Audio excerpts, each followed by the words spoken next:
Hey everybody, it is the Awesemo NBA Deeper Dive. Apologies for starting a couple minutes late, but Jordan asked the baseball guys to go along. He said they had to talk about the extra game for another 5 minutes. Something about he didn't have the thing turned over in time. I don't know. I don't understand all the things that go on with the producers behind the scenes, but that is what it is. Do us a favor, like the video, subscribe to the YouTube channel. Do it because it's the only way for Jordan to keep his job after this disastrous 2-minute late start that was entirely his fault and nobody else's. Also, show is sponsored by Prize Picks. We'll be talking about them a little bit. Adam, 3-game NBA slate. We got the playoffs going on. How have you been enjoying the game so far? First, I just want to say, to echo your comments, just the total lack of professionalism in getting us started on that. We never have to give these speeches when Tyler's producing. We never have to give these speeches when Mike is producing. But somehow Jordan just can't get it going on time. All of that being said, though, yeah, NBA's been fun. Yesterday really sucked on both slates, but overall I'm enjoying it. And, more importantly, like at least we're getting some good basketball now after, it's always nice getting back into the NBA postseason because you basically had a month of just garbage games prior. Yeah, and it's we came into the playoffs, and here's what I've been saying to people on shows that it's the playoffs. We're not gonna have to worry about value. We're not gonna have to worry about players getting ruled out or rest or anything like that. But then we have the first game on the slate where we got Gary Trent is doubtful. Scottie Barnes is out, presumably for the rest of the playoffs. Thaddeus Young was considered doubtful yesterday, was listed as doubtful, and then all of a sudden gets upgraded to questionable 5 minutes ago. So I was so excited when the injury report came out because I was like, cool, Thad Young is doubtful. I don't have to consider him in all the times that I rostered him in a win pool this year. Not the case anymore because with Thad Young getting upgraded from doubtful to questionable, he's still questionable, but more often than not, when guys get that upgrade in status, shortly before the game starts, it typically means that they are playing. But I want to ask you right now, because this is fresh news, what do you make of Thad Young getting upgraded to questionable? I assume it's likely he plays. I'm with you. Just like typically whenever there's a midday change, even during the regular season, when somebody goes from like not expected to play to questionable or from not on the injury report to questionable, I kind of just assume that they're trending in the direction that they went. But even more so with the postseason. I mean, you have Toronto very shorthanded for this game. They're already at a disadvantage just because they're playing at Philadelphia. If Thaddeus Young can get on the court, I fully expect him to get on the court. And then what would be your expectation for playing time? I know I've been terrible at this, trying to figure out how much Thaddeus Young plays. That I chase him on slates when players are out for Toronto. And once again, Scottie Barnes out, Gary Trent Jr. doubtful, not expected to play, even though these guys don't necessarily play the same position as Thad Young.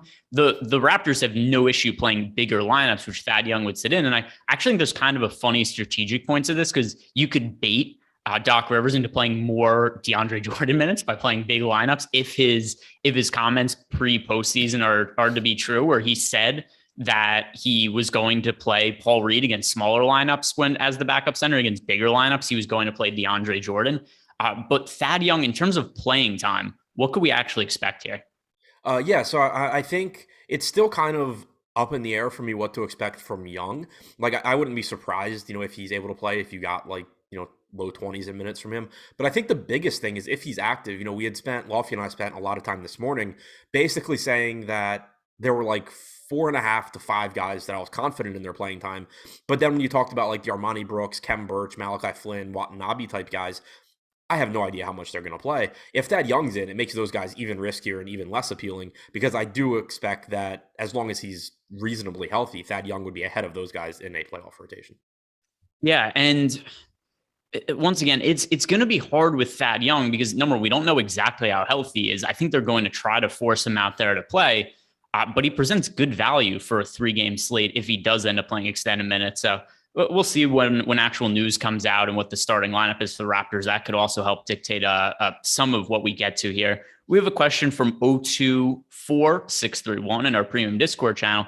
He's saying, what is the most amount of players we'd be willing to play from Toronto and Dallas on this slate? It's only a 3-game slate. Typically, we're not looking to rush, like 5 or 4 players or anything like that from any one team. But with it being a 3-game slate and a couple of teams being a little bit heavier with value, what is the most you're willing to get to any one team? I'll probably cap it at 4. Still don't expect that I'll have 4 on a lot of teams. But like you were saying, it's a 3-game slate, so opportunity cost just isn't as high. But also when you look at the teams playing, just kind of from a general standpoint, there's a bunch of guys on Toronto that you like. Philadelphia, there's I think 4 guys that are fine, but like two that you really like in Embiid and Harden. Utah's relatively thin in terms of guys that you really want to get into lineups. Dallas has several. Denver's relatively thin. Golden State's relatively thin. So it's not a situation where there are a lot of really good plays from like every team. So, again, I think most lineups I probably end up with like 2 or 3, but I'm not going to hard cap it at 3. Like I normally would on a bigger slate. Yeah, I'm in the same boat as you, and I'm going to have to rebuild lineups now because I had assumed Thad Young was out before we started, and this just changes everything because before we started, like I was getting to a lot of exposure to Chris Boucher, and now I'm going to have to rethink what his minutes look like. This was somebody who I think a lot of people were going to get to a lot. Boucher was projected for 34% ownership on DraftKings. The last run of ownership on FanDuel, we had Boucher projected for 25% ownership. That's a number that I think just has to come down now that we have Thaddeus Young in the mix. But how is this going to impact how you look at guys like Chris Boucher and Precious Achiuwa as potential plays? I know you mentioned before how much you talked about these guys with Lafayette earlier in the day under the assumption Thad Young wasn't going to play. I still think they're viable, but a lot riskier. So how are you going to handle them in tournaments? I still think they look pretty good. I'm not overly concerned about them, at least like if the game goes according to plan. Obviously, there's risk with somebody like Precious Achiuwa that he just gets in massive foul trouble and that affects his minutes. But if things go according to plan, I still think you're getting plenty of minutes from Achiuwa. I still think you're getting plenty of minutes from Boucher because they're down 2 guys. Like it would be different if they were only missing the 1. But I expect Thaddeus Young to just be taking a lot of the minutes that would have been projected to go to the combination of Brooks, potentially Birch, Flynn, and Watanabe, more so than I expect him to really cut into Boucher and Achiuwa, just because I think that those guys are, for one, I think they're ahead of him in the rotation, and 2, I just think that, like, my guess at the starting lineup, and things would change, if I'm wrong, but my guess at the starting lineup is that they go Van Vliet, Anunoby, Siakam, Boucher, and Achiuwa, and start with that bigger lineup. If they were to go with, the example I used this morning was Brooks for some reason, or, Watanabe or whatever, then I think it does make everything a little bit riskier, but still I would expect Boucher to play a bunch of minutes off the bench. I would still expect that Young to get his, but more so at the expense of guys like Birch and Watanabe than Boucher and Achiuwa. So barring foul trouble or anything, I still feel pretty good about the playing time for those two. The one thing to keep in mind with Achiuwa is that he does take a pretty significant hit in his rates when he plays alongside Siakam. And of course, we expect Siakam to play close to every minute tonight. So Achiuwa is going to be on the floor with him a ton, but at his cheap price tag, if he's able to stay on the floor for 30 plus minutes, he still projects as a good value. And then I think that's something else that's kind of funny to consider is the potential upside for minutes for guys like Fred VanVleet and Pascal Siakam in this game. They might play like 44 minutes or something totally crazy because not only is it something we've seen Nick Nurse do during the regular season, but now without Gary Trent and Scottie Barnes, like, are they really going to trust guys like Delano Banton, Armani Brooks, or Malachi Flynn to play any kind of extended minutes? I tend to think not. So do you think it's crazy to project guys like Siakam and Van Vliet for 42 minutes or something like that? Not at all. Last game you got basically 40 minutes from Siakam, and he sat the final 3 minutes for garbage time. Anunoby was at 32, Van Vliet was at 36, but he never came back in to close. I think that you're getting massive minutes from those guys. I expect basically a 6-man rotation here. If Thad Young is in, I think you get like a 6 to 7-man rotation, and then maybe in terms of actual like greater than 0 minutes, it ends up being like 8 or something. But in terms of actual minutes, I think that if Young is in, you're pretty likely to just be getting the 5 starters, which, again, I assume Boucher is starting. But if that's the case, I think you're probably getting the 5 starters, Thaddeus Young, and probably a little bit of Khem Birch. Yeah, and we've got a lot of people bringing up the prospects of Siakam and Van Vliet in the YouTube chat. We'll hit on them in a second, a little bit more detail. But first, a super chat from D-Fick. Great content as always, fellas. Thank you for the support. And then also, need some Brooks advice since he's projected for 25 minutes. I'm getting 40% of him. Well, for one, I think there's a chance he starts. I don't think he's the most likely guy to start, but there's a chance, and that's also going to impact the outlook here. I think 40% of Armani Brooks is really aggressive just because it's so hard to project the minutes for this Toronto team, especially now that Thaddeus Young is in the mix. I right now have Armani Brooks for 22 minutes with the realistic expectation that's just a guess. It's so hard to know.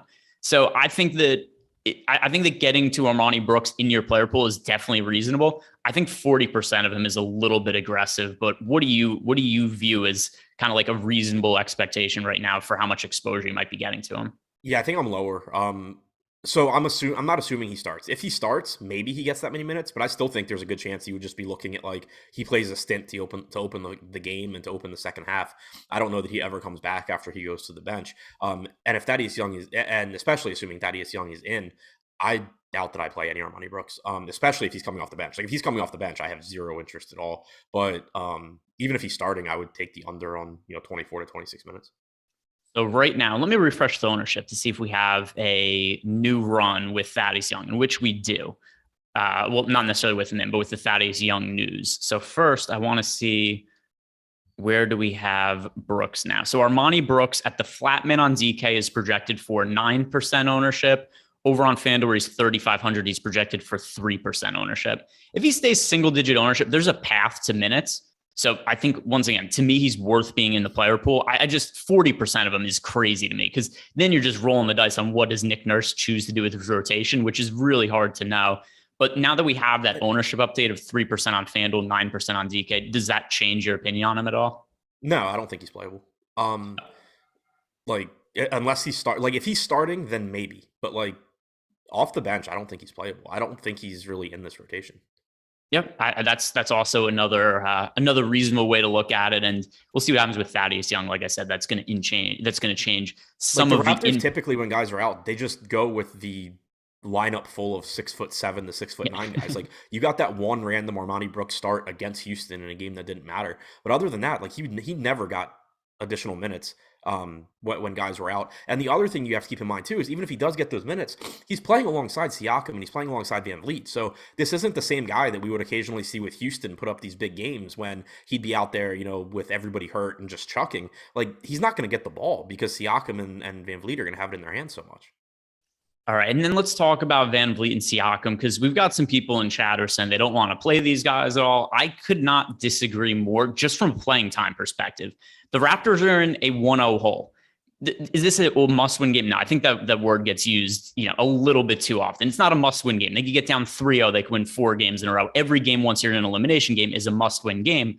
But I do think Nick Nurse is going all out to win this game as long as it's competitive. I think Siakam and Van Vliet play north of 40 minutes, which to me makes some guys I certainly want to get to. And then you also consider bumps that they would be getting in rates because no Gary Trent, no Scottie Barnes, and potentially no Thaddeus Young. So I do want to get to Siakam and Van Vliet on this slate. And by the way, current projected ownership for these guys now, we have Van Vliet on FanDuel projected for 38% ownership. We have Siakam projected for 24% ownership. Then over on DK, we have Siakam currently at 22% and Van Vliet at 30%. I think these are two of the higher priority plays for tournaments just because of the minutes expectation. Are you on the same page as that? Yeah, Van Vliet, I expect both guys to play a ton. Van Vliet's pretty inexpensive at 7,500. Siakam at 9,200 is still reasonable as well, given how many minutes he's likely to play. The one thing that I would say is that I don't think, for the most part, I don't think that Barnes and Trent being out has much of an impact on their rates. Like when you take somebody like Fred Van Vliet out, it's a big impact for Siakam. When you take Siakam out, it's a big impact for Van Vliet. When you take Van Vliet out, it's a big impact for Trent. Trent and Barnes, they both do stuff, so it's not that it's no impact, but they don't have the same sort of role where when you take them out, you expect to see a massive bump for Van Vliet or Siakam. But just based on the playing time and the price tags, I think they look like two very good plays here. Yeah, we're on the same page there. Some super chats to get to.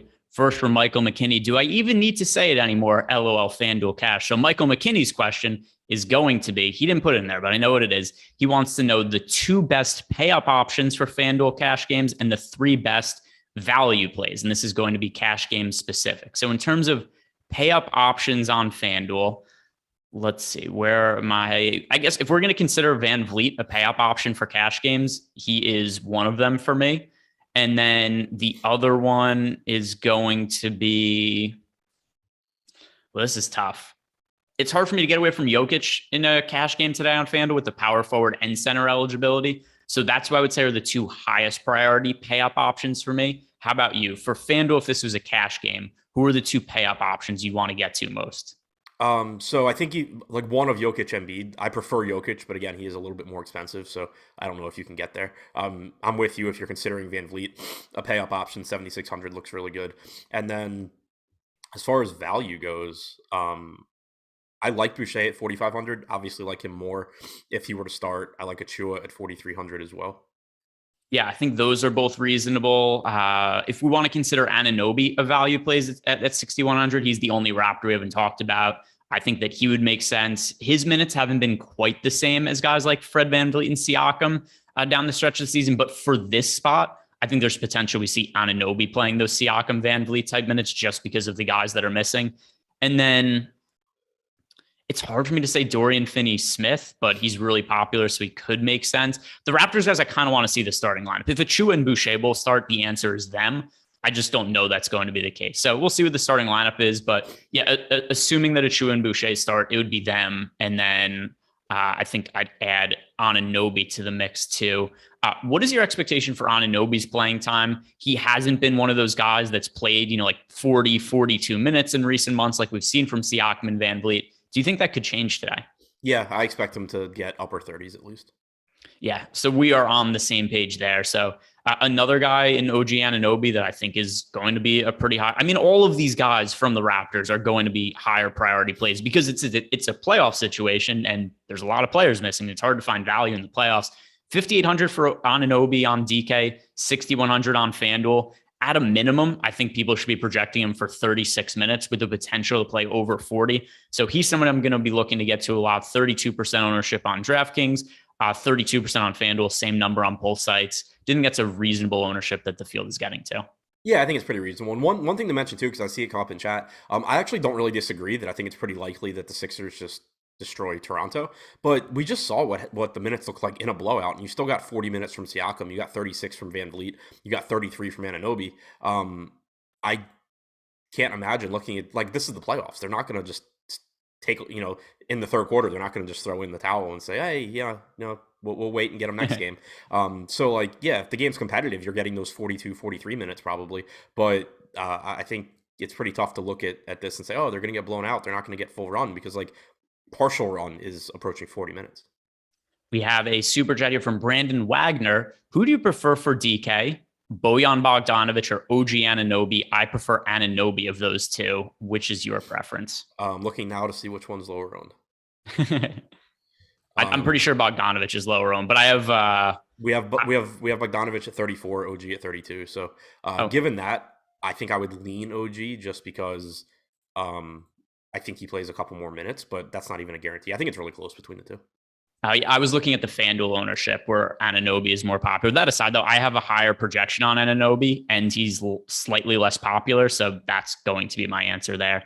Anunoby over Bogdanovic for me, and I think we're all caught up on the super chats now. Do you have any other talking points from the from Toronto side of the game? Likely the team that I'm going to have the most exposure to tonight.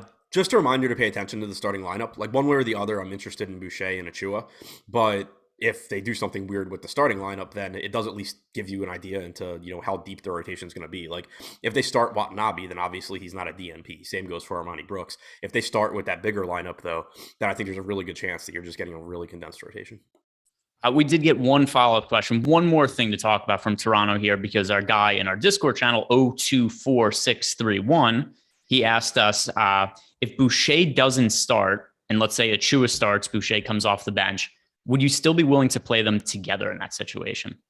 Yeah, I'd be fine with it because I still think that's likely to be the closing lineup. The closing lineup, assuming a relatively competitive game, VanVleet, Siakam, OG are, we know, in the closing lineup. I have a hard time making a case for who it is if it's not Achua and Boucher. Yeah, and then the other thing too is don't view a 3-game slate the same as a 10-game slate or an 8-game slate. And it's the playoffs where most teams have a fully healthy roster. Toronto is clearly decimated where most teams are not. This is where the best value is on the slate. So it's reasonable to think that you get a value game relative to salary from Achua and Boucher. And it doesn't have to be that one of them goes for 40 fantasy points and the other goes for 45, because this is way different than what we're looking at in the final week of the NBA season. It's just a different outlook. Does that also change? Oh, sorry, go ahead. Oh, I was just going to ask you, does that change also with it being the playoffs and the size of the slate, how you view the situation? Yeah, typically just in general, I'm going to be using fewer rules on shorter slates because the opportunity cost isn't as high. And then like you were saying too, there's just less value. So you don't necessarily need, like when you're talking about a 10 game, March NBA slate, you really need like every spot in your lineup to absolutely destroy their salary to have a chance to compete. It's not quite you don't have to be quite as perfect in postseason just because value is not as good. So I typically am just going to use less rules. I do think if Thad Young is in, I'd probably do like a max 2 of Young, Boucher, and Achua, just because I don't think those three are ever closing together. All right, now let's talk about the other side of the game with the Philadelphia 76ers. And while there's clearly not as much value to talk about, we do have a couple of very strong pay-up options in Joel Embiid and James Harden. Of the two pay-up options on Philly, which are you prioritizing? Because James Harden, who I'm not really sure where he's at this point in his career. I don't know if he's at his peak. I don't know if he's at a decline or if he's kind of at a plateau. It's hard to know because he's had so many up and downs over the last couple of years, but he did get off to a good start in the postseason. Who are you prioritizing of the pay-up options on Philly? I like them both a lot, but I think I probably get to Harden a little bit more just because he is cheaper. And we did see Toronto basically get the ball out of Embiid's hands as much as they could last game. So that led to increased opportunities for Harden, Harris, and Maxey. Don't know for sure if that'll be the same game plan here, but I would expect it to be. Like, I think that it's a really tough spot for Toronto one way or the other, but I think that they're more likely to just accept losing if guys like Harris and Maxey continue to perform than they are to just get beat to death by Joel Embiid because they don't double him and they let him score. So the other thing too, like it's not like it's bad for Embiid entirely. Like he's going to get more assist opportunities and all of that, but given the difference in price tag, I do think it's a little bit easier to get to Harden. And then of course the fact that Jokic is on this slate impacts that as well. Yeah, and somebody in chat just asked, is Embiid the lowest owned pay-up option? He is the highest owned pay-up option on the slate. Embiid is projected for 37% ownership on DraftKings. On FanDuel, he's projected for nearly 50% ownership, actually the highest projected owned player on the entire slate. Not to say this is the sole reason why I prefer Jokic, but it's one of the reasons I prefer Jokic. That and I project Jokic higher. So that's something else that factors into me slightly preferring Harden to Harden to Embiid, is I prefer Jokic to Embiid. And then with both of them being centers, it just kind of limits the amount that I could get to Joel Embiid on the slate. So that's something that's also going to make Harden more of a priority for me. As for the rest of the guys on Philly, what do you make of Tyrese Maxey? He totally went off last game, wasn't all that popular of a play. I think that could be something that slightly boosts his ownership higher than what the current projections are for him. He's projected for, modest ownership in the teens on both FanDuel and DraftKings. What do you take away from the game one that Maxey had? And does that change at all how you might view him today? Yeah, I think so. The thing that we knew is that Maxey's going to play a ton of minutes, and I feel confident in that one way or the other. But basically the way that Philadelphia played, it does make me a little bit more interested in Maxey and Tobias Harris than I otherwise would have been, because one thing that you do get from playoff basketball is like you're seeing the same matchup over and over and over again, but also you're seeing the teams really scheming and game planning to try and win. Like one thing that I think kind of gets talked about a little bit too much in the regular season is like, oh, they're going to do this defensively because XYZ, and it's like they're not going to go. They're not like they're trying to win, but they're not like scheming necessarily all the time to do like the best thing that they can defensively. Whereas here in a 7-game series against Joel Embiid, I expect them to be willing to lose to Tyrese Maxey and Tobias Harris before they're willing to lose to Joel Embiid. So it just, I think you're going to continue to see Tyrese Maxey get additional opportunities because Toronto would rather him get those opportunities than Joel Embiid. And the same goes for Tobias Harris. So it doesn't make either of them priorities, but I do think it makes them look a little bit better at their respective price tags than it would if this were just a random middle of the regular season game. Yeah, and I think also it's relevant to not only look at the rotations that Philly played last game, but also understand the game was a blowout, and there's potential we could have seen a couple more minutes out of some of those guys as well. Not that I think Embiid is going to play way north of 37 minutes, but in a competitive game, could Harden play more than 40? Could Maxey play more than 38? Could Harris play more than 37? Yeah, I could see them playing an extra minute or two. So I think we should be paying attention to some rotations from last game, as long as nothing changes, unlike the Raptors situation where they're missing 2 rotation players now. As for the other guys on Philly, are there any value plays that stand out to you? Because one thing that I'm not going to say caught me off guard because we knew the information ahead of time, but I certainly wasn't expecting Danny Green to start. And then the fact that he started and only played 22 minutes, and then we got 14 out of Shake Milton, 16 out of Niang. it just kind of makes it hard for me to like any of the cheap guys, especially when we do have some other value on the slate. But are there any value options from Philly that stand out to you? No, I mean, it's a 3-game playoff slate, so like if you get to some $3,500 Danny Green, that's fine. We actually have him projected to be the third highest owned guy from this team, slightly ahead of Maxey and Harris, but it's not anything I feel good about. He's not a good point per minute guy. I still don't expect him to play a ton of minutes because with this game being in Philadelphia, you still have Matisse Thybulle, you still have Niang in the rotation, so there's not much that I like here that I feel confident in. Besides Embiid and Harden, Harris and Maxey is like the next tier just because I think they get those minutes and I think they do get some increased opportunities usage-wise. But I have a hard time really liking the value. Yeah, I thought there was a chance that Thybulle would play extended minutes last game, but I also thought Thybulle was going to start last game, and then he didn't, and the whole thing just kind of became a cluster. It's kind of weird that they're not starting him and just absolutely running him into the ground in these 2 games and then having a fresh Danny Green for Toronto. So that's what I thought they were going to do. But here is what I think the logic was after the fact. I don't think they want to have it be where they play Thybulle a lot of minutes. This is, by the way, after the fact, after he didn't start and after how the game went. I have a feeling what Doc Rivers' thought process is he doesn't want them to become really reliant on Thybulle in the series and home games and then get to Toronto and be like, oh, we can't use him now. So yeah, I think that's my assumption too. It's just that like they wanted to get consistency with Danny Green, and since Thybulle's not going to be able to play in Toronto, that's the route they went. Not saying that doesn't make, like I think that makes sense. I think that also just playing Thybulle until he can't walk anymore and then having him rest while the team is in Toronto would also make sense. But yeah, I think that's probably the case. And then just one other thing that I'll point out about this game is that Doc Rivers, the dirty, filthy liar he got into an argument with media right before the playoffs started about how he's going to play DeAndre Jordan against big teams. He's going to play Paul Reed against small teams. Well, there aren't many teams that play bigger front courts than the Toronto Raptors, and he played Paul Reed anyway. So I disagree with you on that one. Toronto's front court is small for a front court. Like they're small. Like they're a big 1 through 5, but they're small. They don't have a center. Yeah, I guess that makes sense. But at the same time, too, if you just take the average, size of the team, they're one of the bigger teams in the league. Yeah, but that's because they're bigger. Like they're bigger on the wings. Like whoever Paul Reed's defending is an undersized center. And then I think I have one other thing here that I'm going to bring up, and this isn't all that pertinent. It's pertinent if you're playing like the showdown slate, but I'm pretty sure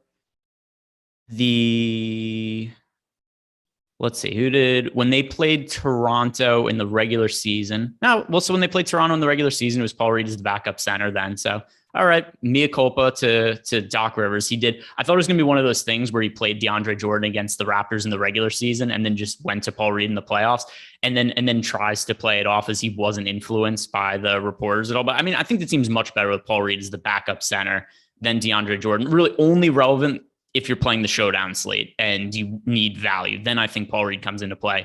Doesn't really matter for the main slate at all. Anything else you want to talk about from Philly? No, I think that's it. All right.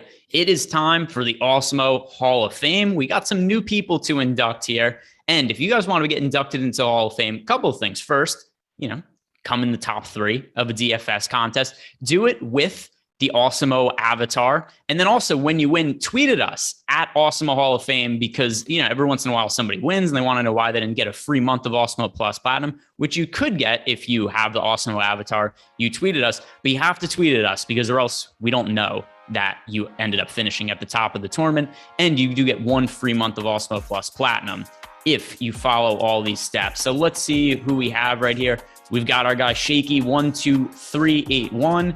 He came in second in the mini max the other day, third in a single entry lineup. He's been on a good run lately, Mike. I'm pretty sure that we also saw him, I think it was the day or 2 days before that, won the mini max. So he's been on a good run as of late. What else do we have up here? We've got DFS Noob. Well, not a noob anymore because he won 7K. Looks like he did it in June 2021. He won 12,000 in April 22. Did it all watching the Live Before Lock, our baseball show. Also something you guys should be checking out. As always, like the video, subscribe to the YouTube channel. Check out everything we have going on. Pretty good ROI there. Turned $100 into 7K. A little PGA win here from K2 Temple Owl. $400 for him, back on top in a golf tournament when you can't get in the 5 cent of the 25 cent tourneys, but you like your lineups, you throw 25 lineups in the $3. It was a good week. Look at him tagging Ben Rasa, Jason Roslin and somebody else who I frequently do the Live Before Lock show with. Here we've got D Fick, who left us a super chat before. He won some money in the quarter arcade over on NBA. Not bad. $5 turned into $210. Pretty good ROI right there. Congratulations to you, D Fick. Chad Stocker, another nominee into the Awesemo Hall of Fame. NASCAR turned $80 into $790. Another fantastic NASCAR weekend for a guy who doesn't really understand this sport. And look at Nolan Kelly, also getting nominated into the Awesemo Hall of Fame over on Underdog, who is also now sponsoring some of our shows. Underdog is doing a lot of cool different NBA playoff stuff, and they've also are running daily contests. So you guys check out Underdog, and they also have props now. So a lot of different ways to get in on Underdog action. Congrats to everybody who's been nominated into the Awesemo Hall of Fame on this show. All right, let's move on to the next game on this slate. The Utah Jazz against the Dallas Mavericks. I'm sure, as a lot of people know, I'm pretty invested in the Utah Jazz for the series. I bet them as soon as Luka Doncic is ruled out, and Luka Doncic is going to be out again for today. So let's start by talking about the Dallas side of the game. And what is the impact of Luka being out, Adam? And what did you see from game one that's going to impact you for this slate?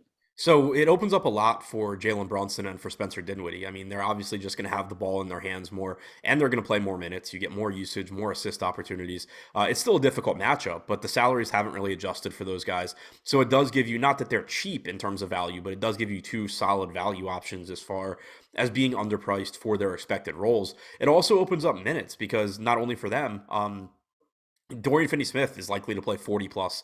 Reggie Bullock is likely to play 40 plus again. And neither of these guys are good point per minute guys, but without Luka or Porzingis on the floor this year, Finney-Smith is at 0.81 DraftKings points per minute. Bullock's at 0.67.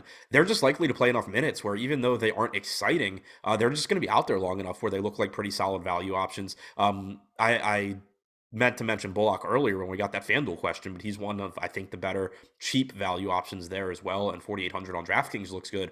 And then you also get the, Maxey Kleber probably playing 22 to 24 minutes at 3,800. Not the most exciting spot in the world, but it's just really difficult to find sub 4K guys that have any sort of role in the postseason. So I still think Kleber offers a little bit of value, but I would say it's less than Bullock and Finney-Smith just because of how many minutes they're likely to play. Got an update. Thaddeus Young thumb a game time decision on Monday. So we'll find out in the next, probably hour or so. The guys on Live Before Lock, they'll find out the Thaddeus Young news when it comes out. So stick around after the show, like the video, subscribe to the YouTube channel. Trent game time decision. Yeah. The only way to find out whether Thaddeus Young plays or not is by subscribing to the YouTube channel, watching Live Before Lock. If you don't do that, you'll never find out the information. Don't fact check me on it. It's just the truth. So as for the other guys here with Luke out, between Brunson and Dinwiddie, who are you prioritizing the most? Brunson just because he's Dinwiddie just because he's a little bit cheaper. One thing I mentioned on the show with Lofty this morning that I fully expect to be the case today is I think this is one spot where you're going to see ownership really differ depending on the size and stakes of the tournament that you're playing. Right now for, our large field ownership projections on DraftKings, we have 45% ownership coming into Dinwiddie. We have 40% coming into Brunson. I think that makes sense. And I think that you're going to see them be pretty similarly owned. But I think as you move up in stakes and or go to smaller field tournaments, you're going to see Dinwiddie's ownership really increase and Brunson's take a little bit of a hit. So it is something where, like, in large field tournaments, I probably like Dinwiddie a little bit more just because the ownership is similar and the ownership's going to be similar. But in large field tournaments, you can still play both. But if I'm only playing one, I do think that using Brunson as a pivot makes some sense. Yeah, and for reference right now, over on FanDuel, Brunson is a little bit more popular than Dinwiddie, 48% for Brunson on FanDuel, 41% for Dinwiddie. By the way, last slate, who was more popular of the two? Do you remember? Yeah, Dinwiddie was more popular, but the same thing that I was just describing played out. Like, I know in the 1K or the 2K, whatever the highest buy-in was, Dinwiddie was 85% owned, Brunson was 21. But then if you looked at the larger field tournaments, Dinwiddie was still higher owned, but they were closer together. Yeah, I think that is relevant information. Probably somewhat of a similar split because it's similar pricing and all that. So, and then also I assume going forward, recency bias is going to play a factor. Like if Dinwiddie scores 30 fantasy points tonight and Brunson scores 50, then I'm sure Brunson will be way higher owned on the next slate. And it'll probably make sense to just kind of play with some of the biases in that way. In the front court, Maxey Kleber ended up being a really popular play last sleep, came off the bench, didn't play as many minutes as I thought he was going to. He wasn't terrible, but he certainly wasn't good either. What do you think the front court minutes look like for today after what we saw in game one? For Dallas? For between Powell and Maxey. Yeah, I mean, I expect it to be similar to what we saw in game one. I think that Maxey's still likely to play like low to mid 20s and kind of just be a decent option at that price tag. Powell, I think, maybe could play a little bit more and you get them alongside each other a little bit, but you didn't see a whole lot of that. But, I do think that Powell could play a little bit more, but I do expect the similar minutes for Cleveland. Ready for some news that's going to complicate this slate, Adam? Sorry, you're sneezing. You know why? Because you've probably been spending time with Gary Trent Jr. And according to Nick Nurse, Gary Trent Jr. is very sick, but we'll go through pregame warmups to see if he could play. How do you like that news? Yeah, they had said he was a game time decision like a minute ago. Yeah, so he's still listed as doubtful. I think that he's either going to sit, which I think is the most likely scenario, or he'll try to play. And if these comments are believed to be true, then it's not ideal, because then he plays and just going to be no clue what to know with his minutes or how well he's feeling. If he does play now, just given this information, what would be your expectation for him? So I think he'd be extremely risky. If you wanted to roll the dice on him in tournaments, so what would almost definitely be low ownership, then that's fine. But I wouldn't have any confidence in his playing time. But it also then throws a wrench into everything else, because if he's in, then you do get it impacting guys like, Boucher, Achua, Young, where you're not expecting two of them to close, because if Trent is able to make it through the game, then probably only one of them is closing. But I do think there's a good chance that you would just get him sort of limited and just trying to give it whatever he has, because they're so shorthanded. While we're talking about Dallas, we have a question from Iron Mike V in our premium Discord channel. He's asking thoughts on setting a max 2 of Powell, DFS, Kleber for lineups today. I don't know that you need to include DFS in any kind of those groups, but I wouldn't want to play Powell and Maxey in the same lineup, just because I think there's a chance that Maxey comes off the bench, starts making a bunch of shots, and they play him extended minutes. Maybe Powell plays really well and plays extended minutes. But the other thing to consider too is I do think the minutes are just very negatively correlated between Kleber and Powell. So I don't think DFS is impacted by those two as much, but Powell and Maxey, I think it'd be suboptimal to have them in the same lineup. Does that make sense to you? I didn't hear the beginning. Oh, okay. So, but Adam is bad. This is Adam's flu game. He is also battling like Gary Trent is, dealing with some allergies. But I was just asking. So the question was whether he should set a max of 2 of Kleber, DFS, and Dwight Powell. So for me, I don't think DFS factors into that, but I think it's suboptimal to have Maxey and Powell in the same lineup. Where do you stand on Powell and Maxey together? Yeah, I agree with that. I don't necessarily know that I would set a rule just because it is a 3-game slate, but I wouldn't have an issue if you did. I just think I probably wouldn't get them together all that much anyway. But Finney Smith has nothing to do with it. And then as for the other players on the team, is there anybody you're dumpster diving here and think could be a low-owned play to get to? Somebody in our Discord chat asked about Sterling Brown. I pretty immediately said no, because he played 0 minutes last game. But outside of him, is there anybody else here? Like Bertans played some minutes off the bench, Josh Green. Do any of them do anything for you? No, I mean, Bertans got like 18 minutes. It's just like, yeah, I guess he can get hot and pay off 3,700, but I have a really hard time getting to either of those guys. All right, so let's move to the Utah side of the game. And by the way, this game was a slog the first time out. It was really low scoring. Both teams struggled to score. Rudy Gobert played a massive role on defense. On offense, no, he wasn't really involved much. If I remember correctly, it took like 1 shot or something like that. But Rudy Gobert, Donovan Mitchell, do any of the pay-up options from Utah stand out as priorities?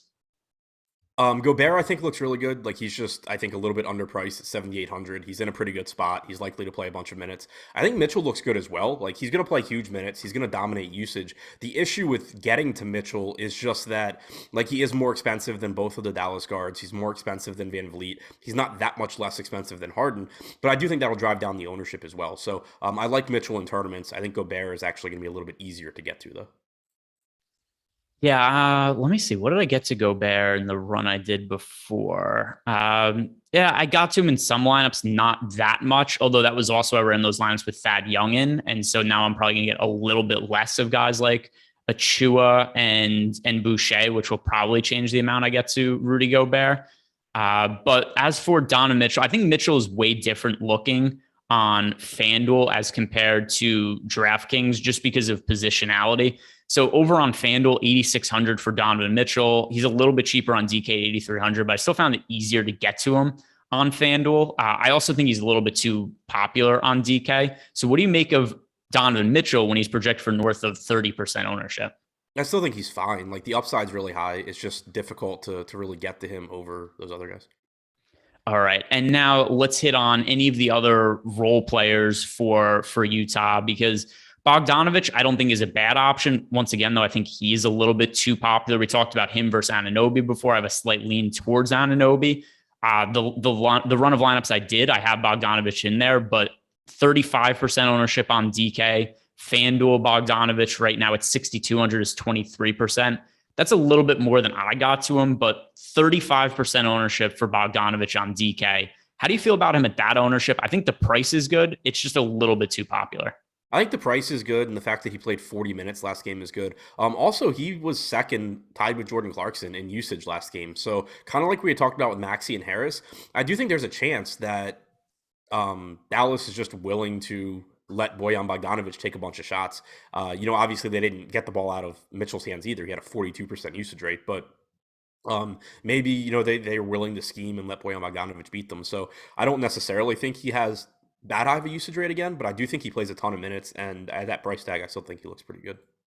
And then anything else here that's worthwhile to you from Utah? Because I personally don't have any of the cheap players projected particularly well. Does it look any different for you?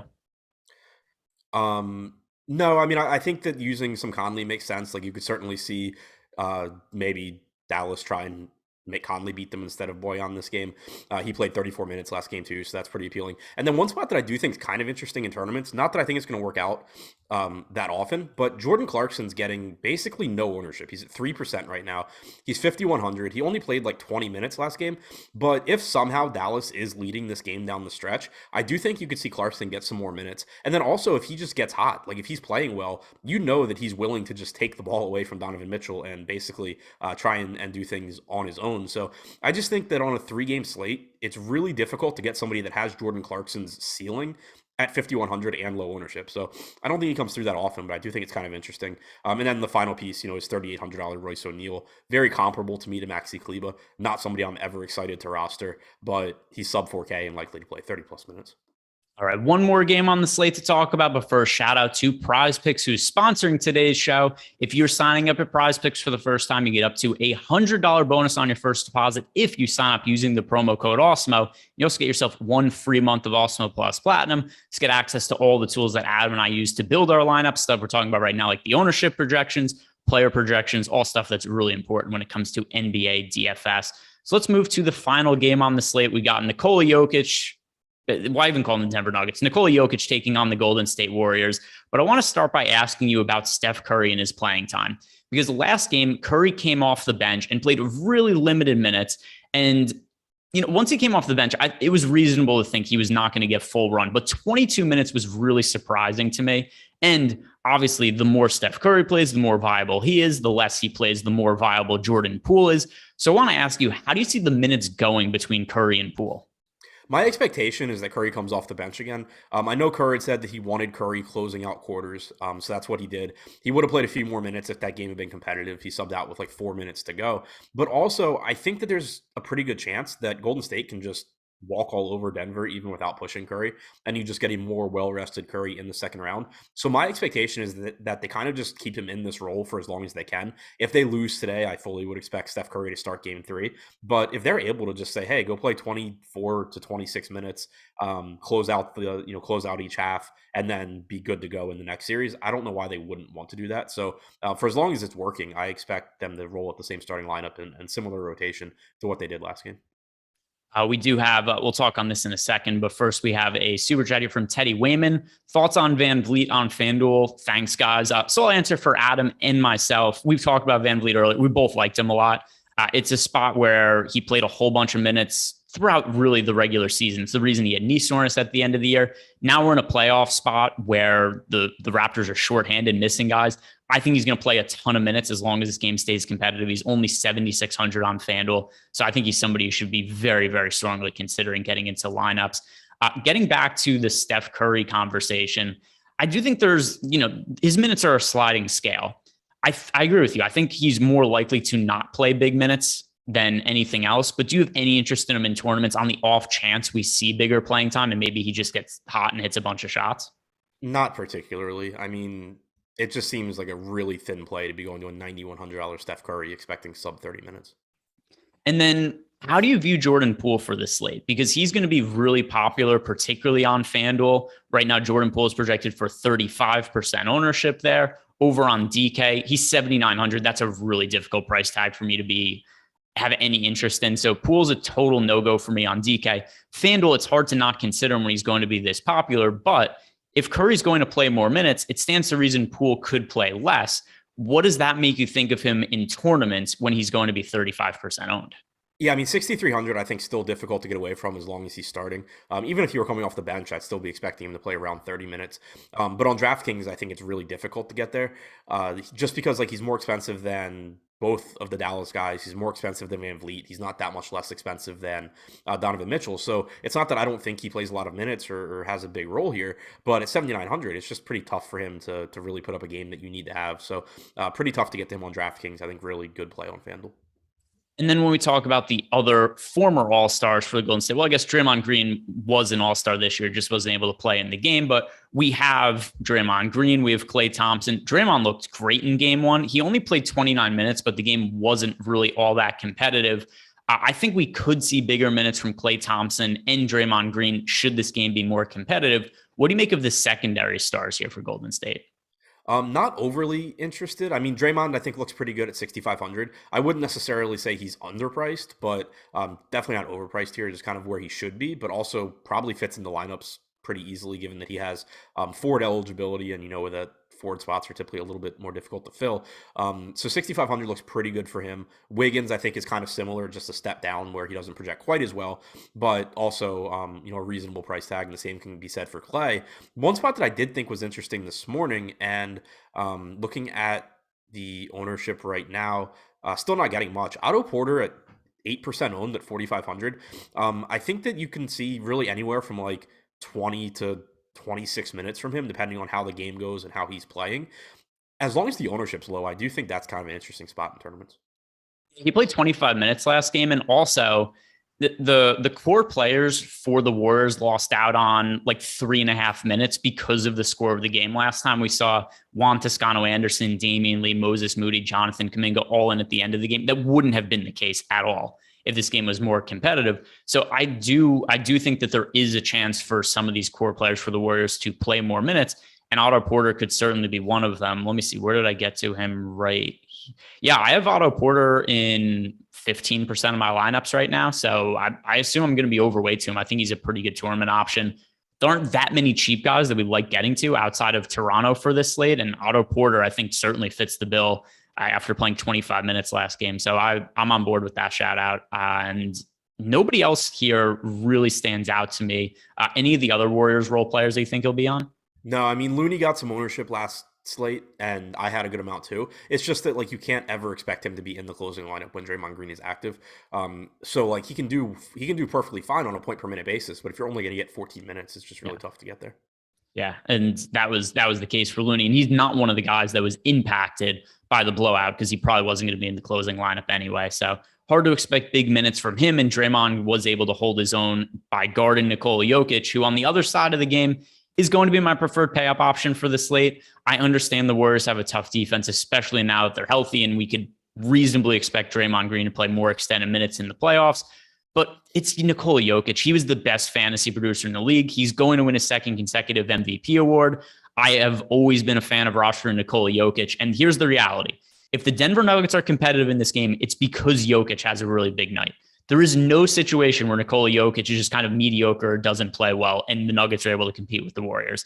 So there's going to be a lot on Jokic's shoulders. I think he could play extended minutes in this game. I think he's going to play more than he played last game as long as the game is close. How do you look at Jokic as a pay-up option relative to the other expensive players we've talked about? You're muted. Yeah. I think he looks really good. Like you said, he's going to do everything. The Warriors are going to throw everything they have at him, but he's just so difficult to defend because he's such a good passer. He's obviously a really good scorer, and he's going to rebound at a high rate. So, still, I think looks great, and I want to get there. I think he looks a little bit better to me than Embiid. The big question too is like, is Michael Malone going to run the same stupid rotation he did last game where he gave Jokic 7 minutes off in the first half, or is he actually going to play this like a playoff game and give Jokic 40 minutes like he was toward the end of the regular season? Because if he is, it's extremely difficult not to get there. Here's what's crazy about the rotation. Like you said before, so Jokic played 34 and a half minutes last game. It was the least he played since a blowout loss to the Suns in March. So he was playing more in regular season games down the stretch of the season than he played in the first game of the playoffs. And he was crushing in those games. So from a DraftKings fantasy point perspective, Jokic closed the season scoring over 70 fantasy points in 7 consecutive games.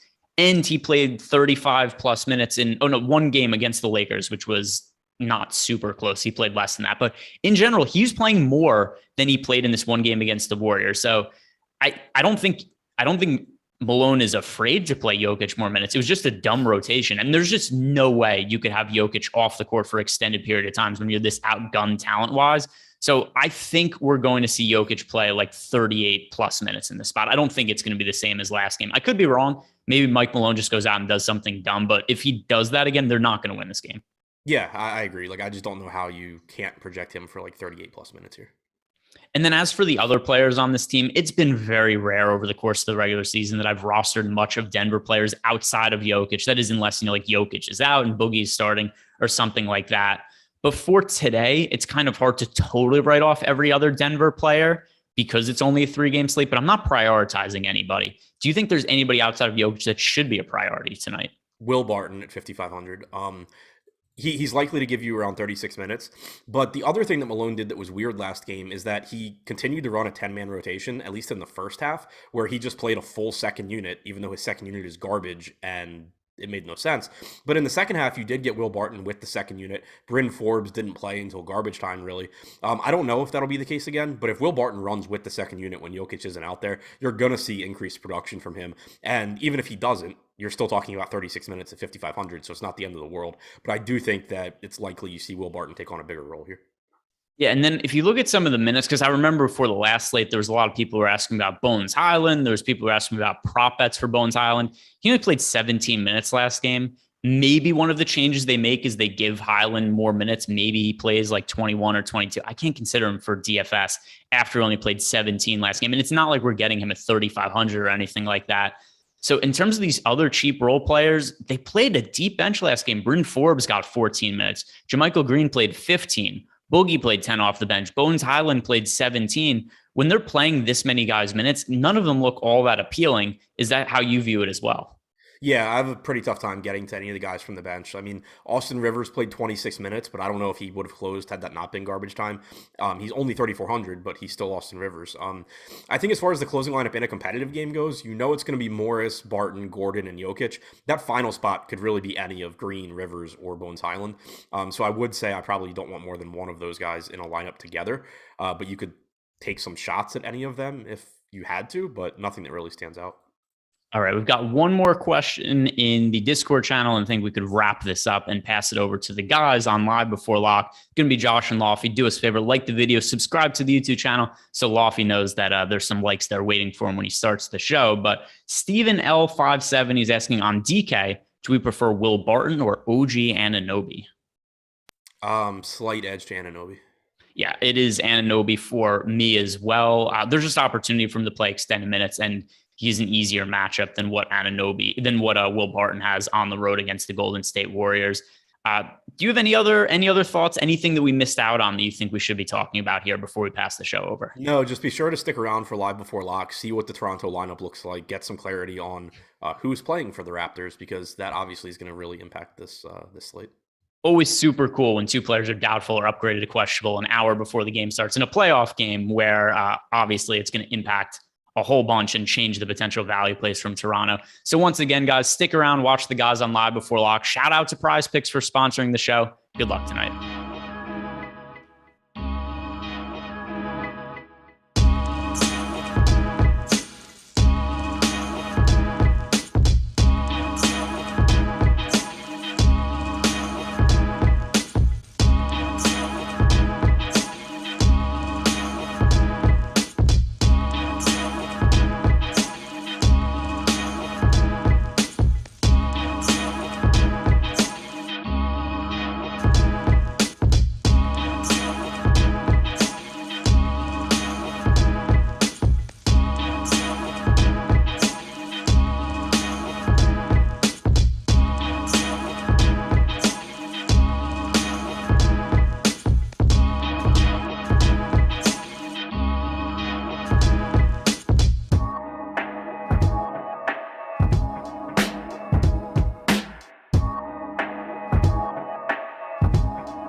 Did you see what Nick Nurse said?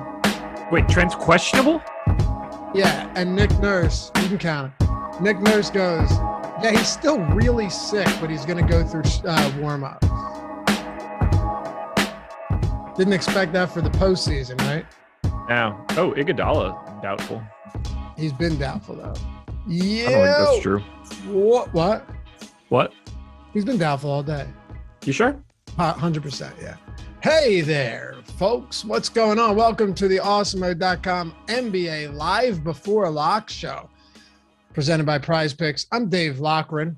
Along with me, Josh Engleman at Josh Engleman. I was giving your email from emailing you earlier today. Find me at Lafayette_D. Happy to have you guys with us. As always, it's going to be a fun one today. We got 3 games, all game 2 for the first round of the NBA playoffs. But yeah, I mean, that's the big thing, Josh, just out of the gate. Normally you'd be like, okay, Gary Trent's questionable now, but Barnes is still doubtful. Not a huge deal on an 8-game regular season slate, but anytime you get any potential news that's still undecided like this, going, an hour away, we're less than an hour from lock. It's something we got to talk about. It really is. And by the way, Iggy just got put on the injury report. I don't know if you think that you're saying Scottie Barnes or something, but no, Iguodala has no. I'm looking at it right now, all including old injury reports throughout the day. So, I'm sorry, dude. My fault. I thought you said Thad Young. Okay, different person. I know. We were talking about the Raptors, though. Sure. And then I was like, whoa, Iguodala is doubtful. Right. I just, they're both two guys. Both of them. Well, that'll narrow it down. Both of them played for the Sixers, right? Yeah. Same time. I think Dad was there during the end of the tail end of the Iggy days. I can't keep track now. Probably. Yeah, they had to overlap.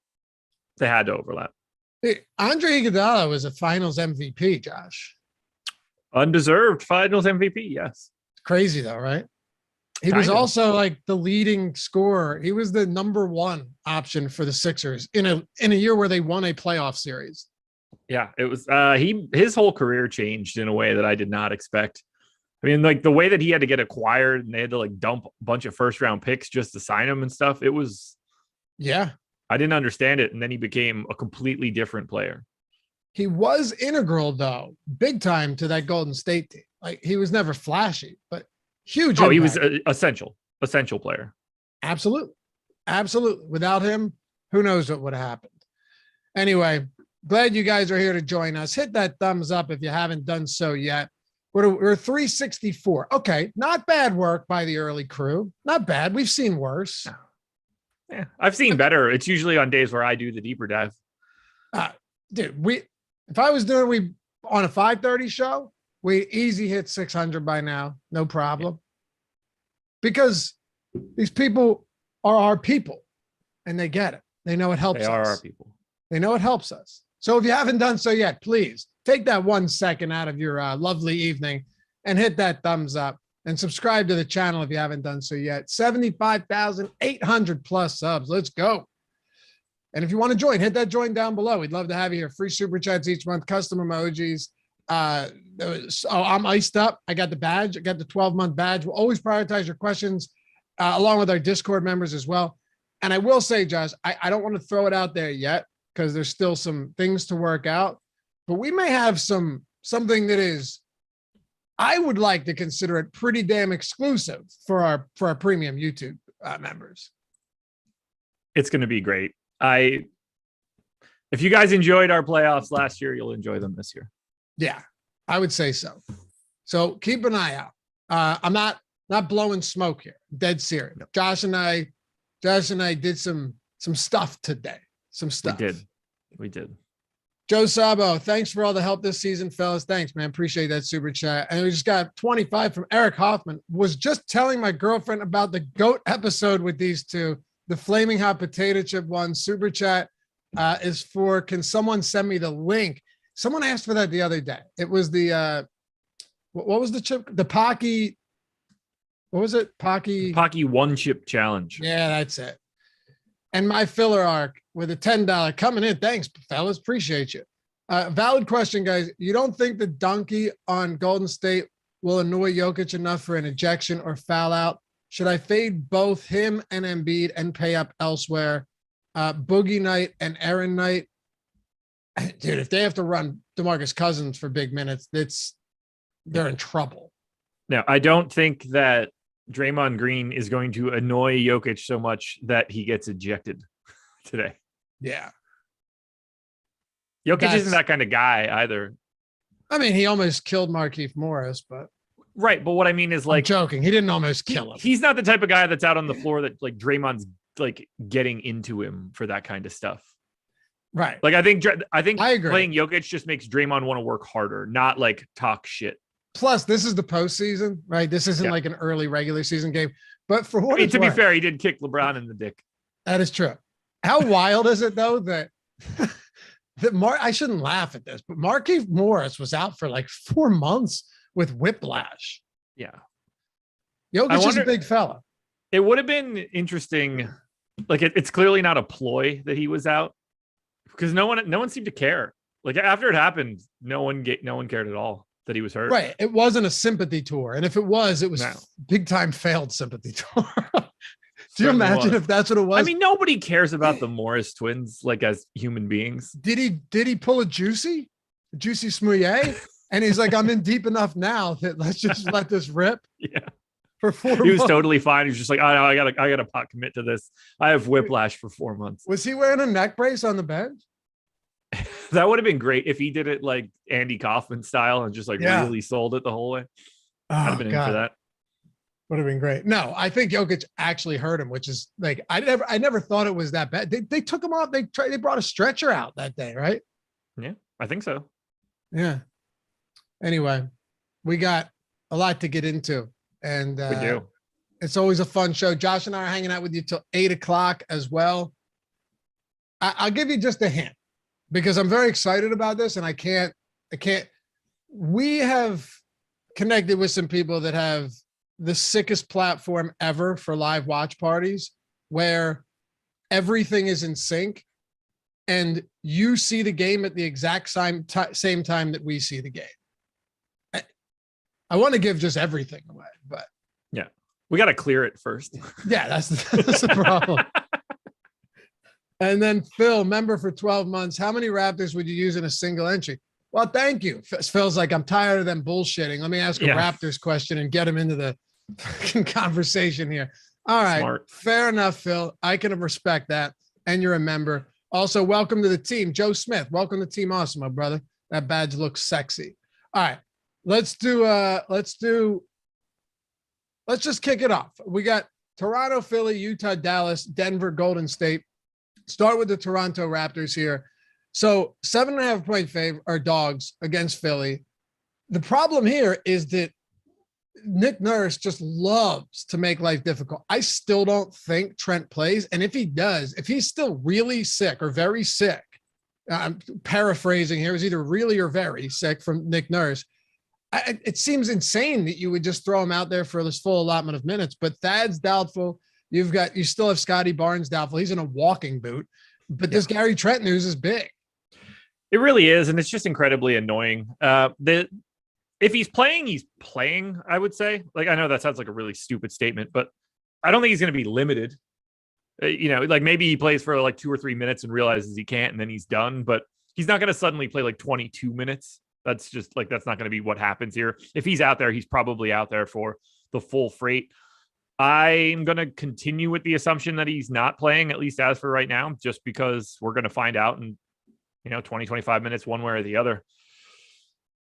Is it a huge deal? Probably, but like not as big as you would expect it to be. You're still trying to just having no Barnes kind of makes it so you want to jam these guys anyway, whether that's Siakam, Van Vliet, Anunoby to a degree. Like it clearly makes those guys look better if Trent doesn't play. The real problem then is how many minutes do Precious Achiuwa and or Chris Boucher end up playing? And I think that's where we start to get into like a tricky spot where Boucher can go from basically unplayable to incredibly playable just by that piece of information. Well, yeah, because you already know that Nick Nurse intends on running his starters for considerable minutes. He does it in the regular season too. Yeah. Right. It's Siakam playing 40 minutes in competitive games. Fred Van Vliet playing huge minutes. Anunoby averaged like 36 minutes per game on the season. Scottie Barnes is officially out, right? Yes. Okay. And did Thad get ruled officially out? No, he's questionable. He is? Yes. Okay. You got to trust me on this one, man. No, I got you now. I got you. I thought you said Iggy. Now we really are talking about that, and you still don't believe me. Now we're actually talking about that. Well, that means he was upgraded too because he was doubtful. Yeah, he got upgraded earlier today. Right. And then Trent's happened heading into that 6:30 window. Right. So what I was saying though is with Barnes, he plays 35 minutes per game on the season. Gary Trent is another one of the starters who averages 35 minutes per game. You're avoiding, if you consider that it's the playoffs, you're avoiding what probably would have been almost 80 total minutes if Trent and Barnes both sat. And then you don't even have a guy, if he were out, in Thad Young to soak up some of those forward minutes. Yeah, it's tricky. I don't even know if Thad Young would be the guy that gets the giant benefit, even if it broke like that. I don't either. But I'm saying even a guy off the bench that you plan on using in the postseason isn't there either. Right. Like they had a pretty narrow rotation to begin with during the regular season. And as you start lopping those guys off on the postseason, I don't know who they unearth at that point. But I mean, it's like, I don't know what we're going to do with Chris Boucher today, but I think he looks great at 4,500 on FanDuel and 4,400 on DK. So let's do this. It's live before live. I think it makes most sense to work through this. Obviously, a lot of times on live before live, you go by position. Maybe we can do that, but we got to hit on Toronto first because fortunately it's a 7:30 game. But you still want to have. What's up? Will you say something? Me or Jordan? Yeah, you looked like it. You looked like you were coming. Oh no, I ain't got shit. Oh, okay. It's a 7:30 game, but you still want to give yourself time to know what you want to do in the event that news breaks in one direction or another. Yeah. Also, Charles, welcome to Team Awesemo. Man, building a family around here, Josh. It's a great feeling. Love it. So let's do this. Let's say that everyone who was doubtful yesterday, now one is out, two are questionable. Let's say they're all out. Okay. And Jordan, do me a favor, just keep an eye on some of those super chats for me. Let's say they're all out. Now let's zoom out and look at what this should look like tonight in the event that all of them don't play. And then we can do in the event that Gary Trent ends up being in. I'm not too worried about Thad Young right now. So play Siakam and Van Vliet no matter what. Those guys are going to play 40 minutes today, potentially more. They're the usage hubs on the team. They're the assist hubs on the team. Whether Trent's in or out, whether Thad Young is in or out, you're playing Siakam, you're playing Van Vliet, and I don't think that you really need to worry all that much there. Especially Siakam's got power forward center on DK 9,200. That works. Van Vliet's just 7,500. He's going to play 40 minutes. I love that. Anunoby probably doesn't matter for him really all that much either. I got him in for 36 minutes. I assume they want to win. I don't get the sense they want to go down 0-2 as they go back to Toronto. So I think we start to see his minutes climb again. He looks fantastic. Based on the minutes that we saw from Precious in the first game, I think he's probably fine no matter what we hear today. He played 28 and a half minutes in the opener. Even just having Barnes out makes me think that it's going to be pretty hard for Precious Achiuwa to play less minutes than he did in the first game, barring, injuries or foul trouble and shit.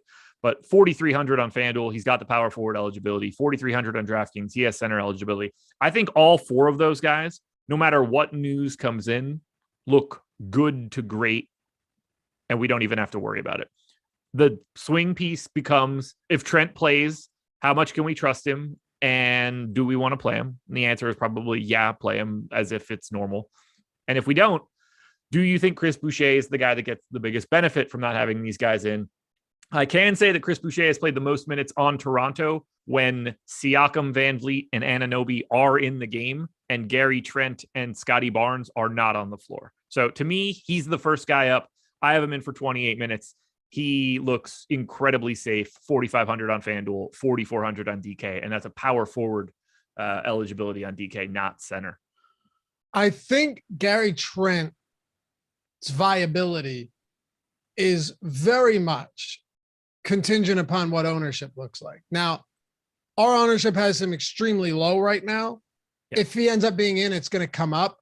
I don't think it comes up much at all, though. I think this will still be one of those spots where Gary Trent is kind of, you'll go a guy like OG Anunoby over Trent, or a couple of these other 5K guys instead of going there. If Gary Trent on a 4-game slate, a guy that plays 35, probably, let's just assume, and listen, I'm not sitting here saying that I think he's going to play every minute and he's going to shoot well and he's going to have the flu game type game.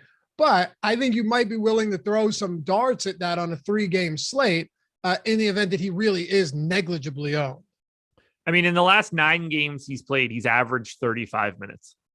Right. I don't have any reason to suspect if he gets ruled in that I'm projecting him for anything less than 35 minutes, at which point feel free to play a $5,600 on FanDuel or $5,400 on DraftKings, Gary Trent. Shooting guard, small forward, by the way. So you can put him at guard, forward, and utility as well. His rotation last game was very odd. Was he dealing with the sickness throughout the whole game and he kept coming off with weird rotations? Didn't you watch the game? Yeah. I mean, my eyes did, but a couple brewskis. Yeah. I was at my in-law or my brother-in-law's. I was fine, but I'm saying there's a lot of people there and everything, you're not necessarily like paying close attention to Gary Trent's rotations in the second half. That was Saturday, correct? Saturday. Yeah. He played 3 minutes in the second. I was drunk. Yeah, played 3 minutes in the second and then came out and then played 5 minutes to close out, in the third, and then closed out the quarter with another 5 minutes. Didn't start the fourth, played 3 minutes, and then never came back. Granted, the game was beginning to get out of control, but it just seemed I could look at some other games, but I mean, he really wasn't even on pace for close to the minutes that he gets in the regular season at all, even if he played the rest of that game. Yeah, no, it's the second quarter rotation that's pretty weird. He came off with a little bit of time to go. Look, I think he has to play without Barnes. I think he just has to play 36. Yeah, if he can. Right. I will project him for 36 minutes if he is ruled in. Okay. Yeah. I don't see a way around it. How much, I know you talked about all of these other guys, but if Trent plays, does that knock down OG Anunoby a lot for you, or do you still like him? Because I had him over his point prop. I had the over point prop on the betting video, Odd Shopper YouTube channel. I think you'll appreciate it. Come show me some love and we'll sweat some bets together each day. But I had over 16.5 points. His usage rate with Trent and Barnes off the floor is 26.5%. Usage rate with him on the floor is 19.5%. So massive difference there. Like, even if you were to factor in the games that Siakam or Van Vliet were in or out, OG Anunoby still sees a considerable bump with those two guys off the floor. Yeah, so I have him in right now with no Trent and no Barnes, and I have Anunoby at a 23% usage rate, and that will get dropped to 19 to 20 if Trent gets put back in. That'll be, it'll cost him probably like a fantasy point or two, probably around 2 when all is said and done. Is he going to look worse? Of course. Is he like unrosterable now? No, he just goes he goes from like a good play to an above average play. Who's your favorite play from the Raptors right now? Van Vliet. Okay. I just think it's so easy to hang a number on a $7,500 price tag. Like, clearly Pascal Siakam is the most likely guy to have the highest raw points for Toronto, but he's also priced like that too. At 7,500, if they're as competitive as they want to be here, like, Fred VanVleet's a fantasy point per minute guy. If he's playing 40 minutes, he's getting 40 fantasy points. That looks really good at 7,500. And that doesn't even talk about if he just happens to play well. Yeah, fair point. I think, and by the way, Luka was just ruled out. We expected that, but who the hell knows what to expect anymore? The truth is, I do take the doubtful designation less seriously, or I'm a little bit more leery of that in the playoffs, because sometimes when you have a star, they might try to trot him out there. As ill-advised as that sounds, we've seen it before. We saw it just last year with Anthony Davis against the Suns, Josh. There's no way Anthony Davis plays in even like a meaningful regular season game if that wasn't the postseason. Yeah. I don't trust them until it's later in the day, at the very least. An early doubtful designation is meaningless to me. If you're still doubtful now, I'm going to just assume that you're probably not getting back out there. But you're never surprised to see he'll see how he feels in warm-ups. You're never surprised to see that in the postseason. When I saw doubtful on Thad, Trent, and Barnes this morning, I did not expect all three guys to even be out. I assumed we'd get one of them to switch it up. Yeah. Man, last game for Philly was an outlier, to be fair. And it doesn't mean that I don't think that, they should beat Toronto, and the line is 7.5 points, but they shot 50% from three, and they had 3 turnovers on the entire game, Josh, 3 turnovers. But let me tell you what stood out to me the most. So Embiid's ability to, I was talking to Adam about this today. I think it's important. Embiid's ability to pass out of those double teams and Harden obviously being elite at that is, you saw the bounce pass we talked about. Incredible. It's opening everything up. So I went over to NBA stats and man, just an array of stats you can look at. 18 of the 32 3-pointers that the Sixers took were wide open. No defender within 6 feet. 30 of 32 were open or wide open. So 4+ feet was the closest defender.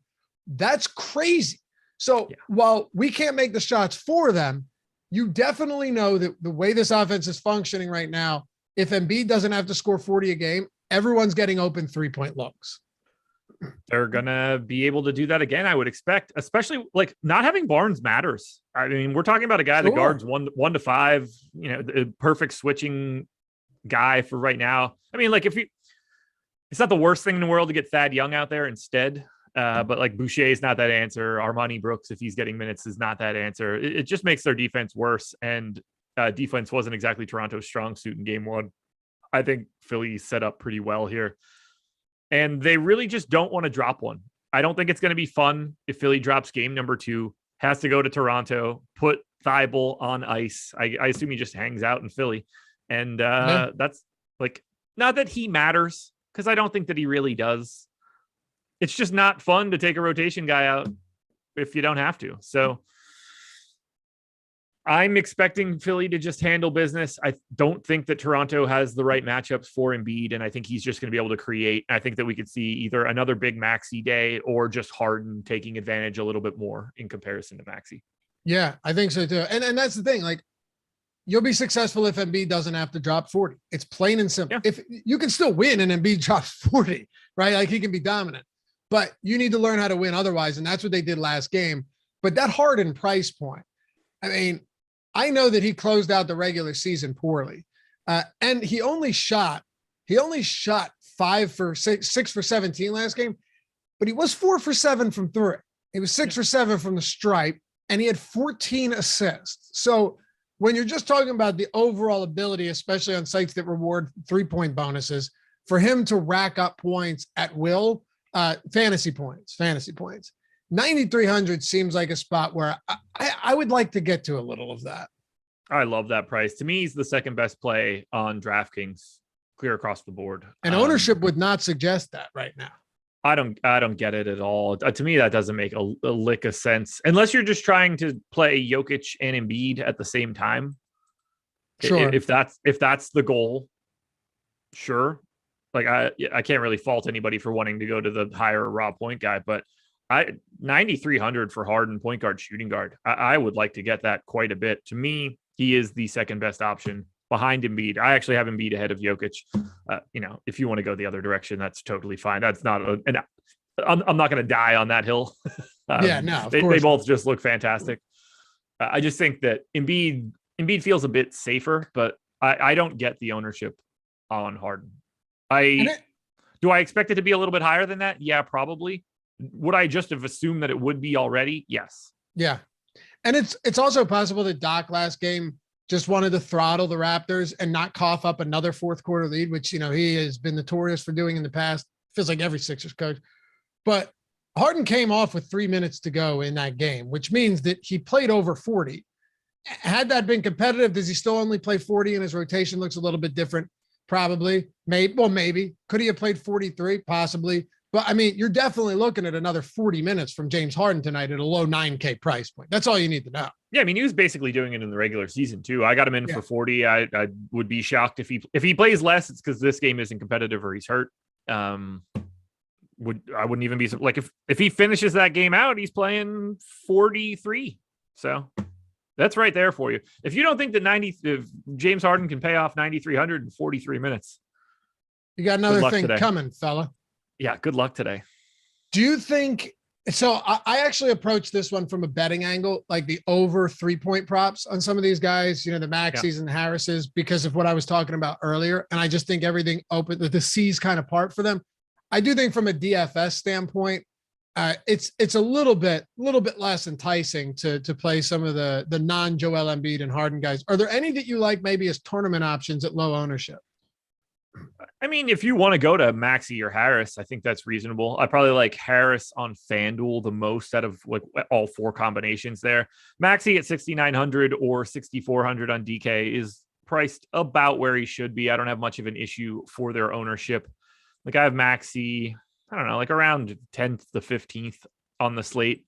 I got him projected for 0.76 fantasy points per minute. It's not like I'm projecting him to be like some world beater any longer. Still just comes up pretty well because I think he's going to play 38, 40, 42 minutes if they need him to. And, you know, maybe Harris wakes up again. I don't have him projected particularly well either. 0.81 fantasy points per minute. But at the same time, if we're talking about guys that are 10 to 15% owned, it's a decent spot to like take a shot in a GPP. I don't really have much interest in anything else. So Green, Thibault, Shake, Niang, whichever center you think is going to be the backup today. I'm only really interested in the first four. Trent Thaddeus Young will play. There you go. There you go. Still feel good about Boucher? Not as much as I did 5 minutes ago. I swear, every time you and I do a live before lock, it could be a 2-game slate and something happens that's just not expected to happen. Well, let's go ahead and add in 36 minutes to Gary Trent. Now I need to free up. Not complaining, by the way. I love doing this stuff, but yeah, it always happens. Always happens. Let's see. While you do that too, hit that thumbs up, guys. I'm done. I get that you may have forgot. I don't blame you, but atone for your sins. Make things right with the world. We're at 540. We got over 20. We got 2,431 people watching, 540 likes. I mean, we can do way. It takes a second. Just takes a second, man. That's all. 1 second. It does. I know a lot of things that take just 1 second, and it is comparable to hitting the like button. Yeah. Does it feel as good? No, but makes us feel pretty good. I mean, it probably feels better to others. Not as good to me. Right. Exactly. So appreciate you. Also, check out Prize Picks. They got decent promo over there. $100 first match deposit bonus when you use the promo code Awesemo. Big stuff. Oh yeah, dude, that's a sick hoodie too. I peeped that today. I like repping the brand, man. Repping the brand. It looks good. That looks nice. I gotta break out the black Awesemo hoodie too. I like that. But I gotta get one of those. Yeah, I thought I didn't send you one yet, did I? No, not a damn thing. Well, my fault. You're like, well, let me know how the size fits on you, and then I just forgot. You even got my address for it. I did. I'll send you one. I'll send you one today. I've heard that before. I heard that from Tom in 2019. Dude, I sent everybody gear. Everyone's got the mugs. Sure didn't told Jordan to tell me what he wanted. You didn't send it to the longest tenured employee. El Negro Logo is going to get pissed too because I think I forgot to order his, and he had asked for one too. But technically, Jake might have got hired before me. I'm not a miracle worker, but $100 first match deposit bonus, daily prop based contests over there. No sharks, optimizers, or mass entries. 5-player lineups can net you up to 10 extra entry fee. You can do a 2-player lineup too, 3, 4, 5, whatever you want to do. What's cool though is if you go 5 for 5, you 10 extra entry fee. If you go 4 for 5, you still 2x it, which is not the same thing with a traditional parlay on another book. You still make some money back if you go 3 for 5. So that's nice. Help keep that bankroll stabilized. And you can use your knowledge for multiple sports. You don't just have to do 5 players from NBA. You could mix MLB in. I don't know. Maybe it's a UFC night. I think they have MMA on Prize Picks. I believe so. Yeah. They have a million different offerings for sports. So I'm assuming it's up there. And you can mix all them in and make a lineup with that. Download it in the App Store, Google Play Store, or go to prizepicks.com. And to top it off, use the free Prize Picks NBA prop tool to help you make the best selections. It's free 7 days a week, 365 days a year. And to top that off, which just topped off the $100 deposit bonus, you get a free month of Awesemo Plus Platinum when you sign up using the link in the description or the one that Jordan's about to put in the chat. Free month, $90 value, every single sport on the site, every single tool that we have just by signing up with the link and depositing for the first time. I mean, come on. That's it. Simple as that. Get your free month, free money. Take it. Accept it when it's offered. PrizePicks.com, sponsor of the Live Before Lock show. All right. Where are we at? Do you want Toronto? Yeah, you're recalibrated, right? Do you want to? Yeah, I got it. I went to 36 minutes for Trent. He's still behind Siakam and Van Vliet for me. I say he looks comparable to OG Anunoby. I don't really have much of a difference between the two. You get a $400 savings on Trent on DraftKings. I think that's about what it should be. Precious to me still looks good. 4,300 on DK. I haven't touched his minutes at all. I think he looks better on FanDuel because you get the power forward eligibility. But Chris Boucher now I have knocked down to 24 minutes.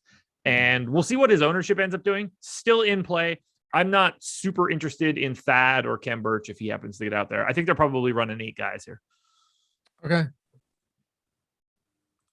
8 guys sounds about right for a Nick Nurse rotation. Yeah. It does. It definitely does. You know what else sounds about right? Spencer Dinwiddie and Jalen Brunson playing a lot of minutes and doing a lot of stuff tonight. I mean, truth. Brunson played 42 minutes last game and, believe it or not, led the team in potential assists, led him by a mile in touches. A lot of stats you're looking at just to see how involved he is. You expected it. But, ever since the trade deadline, Spencer Dinwiddie coming along. I mean, look, if Doncic was out and Dinwiddie wasn't on this team right now, Brunson, you'd be paying $8,500 for the guy. Yeah. But, oh my God, he'd be real expensive. Real expensive. But at the same time, both of them are just insanely interesting, even in a low pace or slow paced, low total, very low total, 205.5 game, because just the other guys getting 44 minutes are Reggie Bullock and Dorian Finney Smith. And then your center rotation is a combination of Dwight Powell and Maxi Kleber. And then you get some Davis Bertans coming in and just screwing things up. This team is epically bad on a per minute basis. It's nuts. But they're so good defensively that they can not make fools of themselves. Yeah, it's like somehow they just don't have guys that are good on a per minute basis from a fantasy perspective, but they're still a good basketball team. Defensively, they're just very good. I mean, they're stifling on defense. Makes them real fun to watch. I got Dorian Finney-Smith in for 40 minutes. I got Reggie Bullock in for 40 minutes. They both look pretty good. And they need every single one of those minutes to look pretty good. That's like the real tricky spot. Brunson and Dinwiddie, they don't need 40 minutes to look really good. I got Brunson in for 38. I've got Dinwiddie in for 36. Both of these guys are pulling massive ownership into the 40s, and it is fully warranted. If you're asking who I like the most out of all of this, it's Dinwiddie on DraftKings at 6,600. That's just a really good price for somebody that I think is going to play full-on starter minutes or more, and they're playing for their playoff lives. Do I think they're in a great spot? I certainly don't. But those are the only 2 guys you can go to. They're going to have all the usage. They're going to have all of the assists. They're going to have everything. Dude, my buddy just sent me a video. Marcus Smart won the Defensive Player of the Year award. What a farce. Who'd you want it to be, Gobert? I mean, someone that deserves it. Well, I just know you're a big Gobert guy. That's fine. Bam Adebayo works too. Dude, my buddy just sent a video of the event staff kicking someone out of the Wells Fargo Center because Philly just reinstituted the mask mandate again, which is nuts. And so this guy put the plague masks. Mm-hmm. His plague mask with the big beak. Walks in with a plague mask buckled to the back of his head. The video is hilarious. I can't listen to it with volume right now. I just pulled it up right now. But are they trying to say that doesn't count? They didn't let him in. They said it's not appropriate. What do they know? Wouldn't the plague mask be pretty appropriate? You would think. I don't know. Anyway, it's pretty funny. But the guys outside of Brunson and Dinwiddie, you just broke it down nicely. It's ugly, but 44 minutes, and then Dinwiddie and Brunson. How many Mavs? Do you have any problem getting to a lot of Mavs today in this super low total game? Do you want I don't see why you would limit like Dinwiddie and Brunson at those price points. Yeah. That'd be nuts. But are you looking to limit the amount when you start getting to some of these other guys that are super low per minute options? Yeah, probably. Like Dinwiddie and Brunson don't count. You just put them wherever. It doesn't matter what else is in the lineup. Those are just totally fine. And it doesn't matter if you have Smith and Bullock together because they're not going to impact each other's minutes. But as you start to get into the Powell, Kleber, Davis Bertans, even Josh Green to an extent group, those are the guys that you probably don't want to double up on. But any combination of those first 4 guys, any combination of the guys that are going to play 36 or more, I think is totally okay. Okay. So let's see. We covered a lot of Dallas. We're just moving around there. I want to hit on the good stuff first. Make sure everybody gets what they need here, because sometimes it's pointless. You got 5 minutes till lock and you're talking about something. That doesn't help. We can take some questions, and then we're hanging out with you guys till 8. So we'll watch a little bit of this game together. Could be fun, and get into it. Maybe throw some bets down as well over at Odds Based on what I'm reading in chat, I mean, at least like 1,500 of these people, it's not even going to matter what we say on this show. What do you mean? They're doomed to lose. Why are you being like that? Why are you being so hostile? Every single one of these smart defenders in chat, it doesn't matter what's coming out of our mouths in this show. Well, first of all, I have no real opinion on the defensive player of the year. It could be Marcus Smart. Maybe he deserves it. He doesn't. Okay. No guard does. Hit that like for Josh telling you you're about to 1,500. Are you about to? I mean, that's just wrong, man. 1,500 out of 2,400 watching right now. What a bold and inaccurate assessment.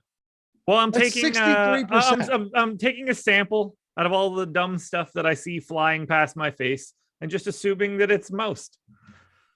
I mean, I'm not even here to just only take chat side, although they know I ride with them. These are the lifeblood of Awesemo, and here you are just shitting on people. Well, they're shitting on themselves, if it's perfectly honest. I'm just taking it and throwing it back at them. Jordan, put a poll up. Well, that's not going to go anywhere for me. No, I want to know. This is like the United States. We shouldn't let everybody vote either. Well, I agree with that. Well, there you go. All right. Does Marcus Smart deserve the Defensive Player of the Year award? Yes or no? No. Cast your vote. Every vote matters.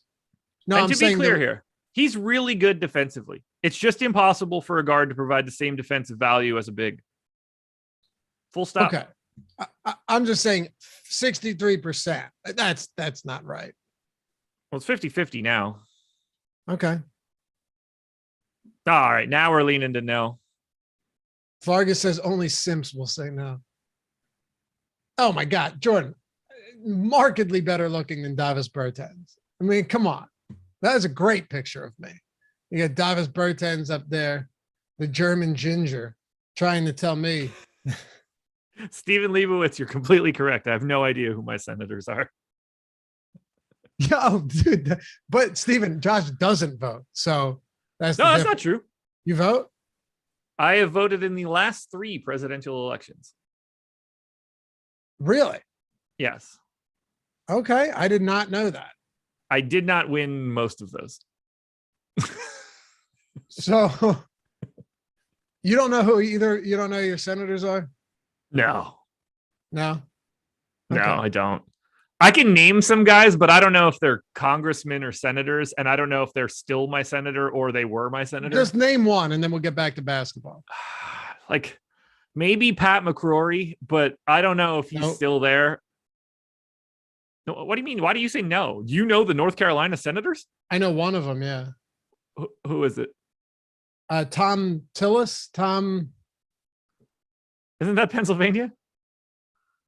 I've been seeing a lot of Pennsylvania ads over the past 4 months. So as far as I'm concerned, it's Dr. Oz and somebody else. Yeah, Mehmet. Was I right? Was I right? Yeah, that's what I thought. Is it Tillis? I mean, I remember the name. All right. Well, how many senators do you get?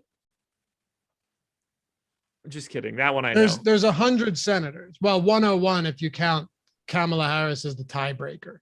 They got to find her first before she can break that tie. All right. I hope she's allowed to like text that in. The funny thing is people think you're political with this. You're not. You'd say about anybody, which makes it even funnier. There was something that happened in politics like a while back, and you messaged me, and I was like, dude, I don't know what you're talking about at all. Yeah, of course.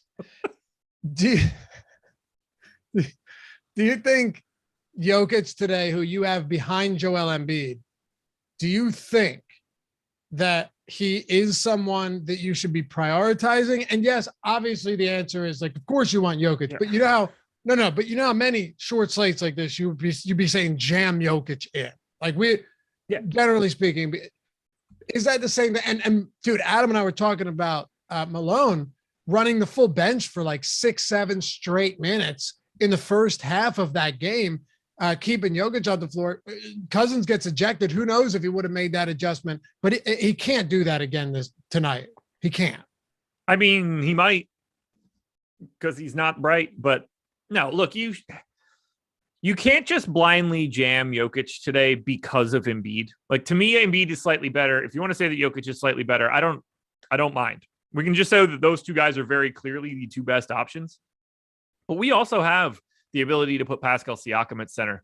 We have Rudy Gobert, who's in a fantastic matchup for today. You can say the same thing about Draymond Green. Precious Achiuwa is going to be a value option that can play 30 minutes. I'm not like the biggest Maxi Kleber fan in the world, but at 3,800, that is a value piece. So is Jokic an exceptional pay-up option? Yes. To me, is he one of the 3 best plays on the slate? Probably. If you want to say it's 4, I'm fine there. You might want to include Dinwiddie. The problem just lies the fact that Joel Embiid exists today. So you don't necessarily need to get Jokic, but if you're playing one or the other, you got to be prepared to try to win a coin flip before you even get started. It's a good way to look at it. And I am a little bit interested in Barton. Now, his ownership is definitely up there, but if he continues to get the run with the bench players, which we saw last game, and we've seen it before, but if Barton gets significant run with the bench unit, it does make him a little bit more appealing, wouldn't you say, from a usage standpoint?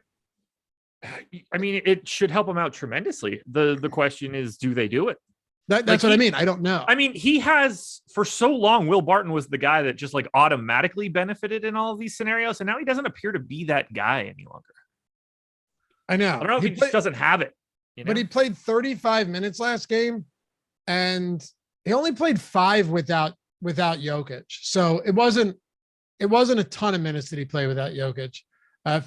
So I guess it's really not something that should be entirely taken as a huge deal here, but I don't know. I mean, there's only so many minutes. Look, if they're trying to be competitive, there's only so many minutes these guys can play, like not alongside of each other too. Exactly. You run out of time. Exactly. Right. Well, that's like, I think Barton should be on the floor for basically 40 minutes and Jokic should be anyway. The most they're going to be playing a lot without each other on the floor together is like 2 minutes, 3 minutes. Right. But you know, it was actually, I meant to mention this earlier, really interesting about Brunson and Dinwiddie. Brunson played 27% of his minutes with Dinwiddie off the floor last game. Yeah, that's hard to do. That's a lot of minutes for playoffs. Yeah, I don't get the sense that that's going to happen again because I just don't think that they have enough talent to not let them just be out there a shit ton. I think he still gets like 8 minutes without Dinwiddie because he played 11 without him last game. I think you probably see Dinwiddie get closer to 40 than the 36.5 or whatever he was at last game. But there was some staggering for sure with Brunson and Dinwiddie. Helped Brunson a lot considering he played 42 minutes. What are we slow clapping? I mean, there's obviously something that agrees with me. Bob Vulgaris. Marcus Smart is a fine defensive player. The idea that he is defensive player of the year is absurd. I get that voters like to be creative and think they're smarter than the average fan, but this is such a comical selection. I would struggle to have him in the top 7 of 8 for defensive player of the year this season. But what do I know? It's a long YouTube chat. You think that's yeah, straight from YouTube. Wow, the day that Bob Vulgaris is in a YouTube chat. Good God. You know, by the way, am I a woke liberal to you, do you think? I've been getting that one in chat quite a bit. No. And no. I couldn't be the most, I might be the most asleep person when it comes to this. Dude, I'm telling you right now, like for everyone talking politics, trying to guess, Josh just doesn't give a shit. Josh, if anything, is just a nihilist. Like he just believes that nothing in life matters. That's basically Josh. I'm serious. More or less. Not full out. Like you still. Our boy Ben and I would do pretty well on a ticket together. Who? Ben and I would do pretty well on a ticket together. Yes. You find pleasure in some things, but generally speaking, you're just like, if it happens, it happens. Yeah. You know? Yeah. If you're trying to pin me down, you're going to get every single thing is just going to be wildly different. Correct. And some of them just, wildly uneducated opinions. Oh yeah, for sure. Most. All right. Yeah, that's why I look at chat and I'm like, if you sat down and talked with Josh, you would realize he just, but I would guess that if we asked chat who I voted for over the past however many elections, they'd get like 1 out of the 4 right. Really? Yeah. Yeah. You're what they call a low information voter. It's okay. Yeah. It's well, I mean, two separate times my vote was meaningless. And I have one regret. And that's it. Okay. That's all we need to know. I regret not voting for Trump. What? I regret now that Gillis does such a good Trump. I regret not voting for him. Just to get more of that, like more. I just wish, like I wish I could have been a part of it. I feel like I watched the show after it ended. I can't say that. Like I feel like I'm watching The Wire, but after everybody's already seen it. So the problem, the problem is like you needed to know all of the references that Shane Gillis is doing with the Trump impression to really, really appreciate. Yeah, like I wasn't watching the debates. It's the best impression ever, man. It's so, and Gillis is another.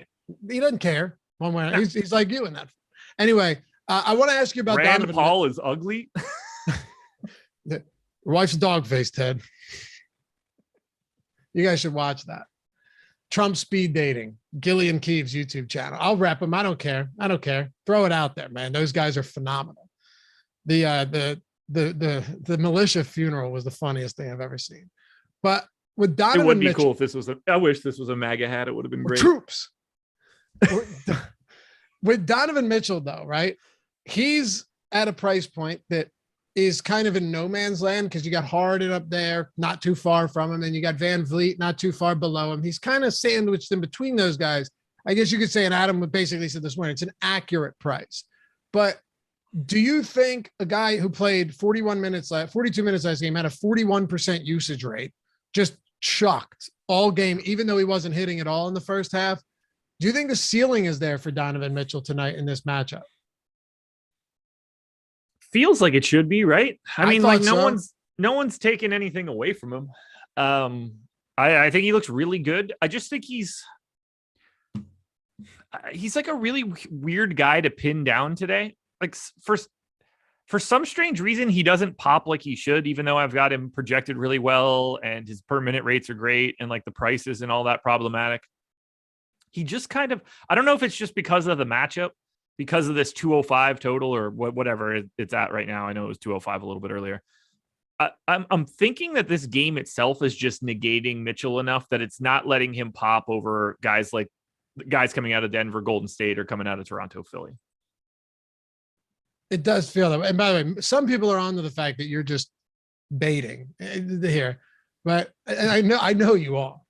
Yeah, of course. Bojan Bogdanovic, 5,700. Remember I was telling you about some of those other guys earlier in the show, like, oh, okay, Gary Trent, even with him playing, ownership should stay somewhat suppressed. You have in this 5K range on the slate between 5,400 and 5,800, you have Anunoby and Trent, who are bookending that. And then you have Barton, Conley, and Bogdanovic.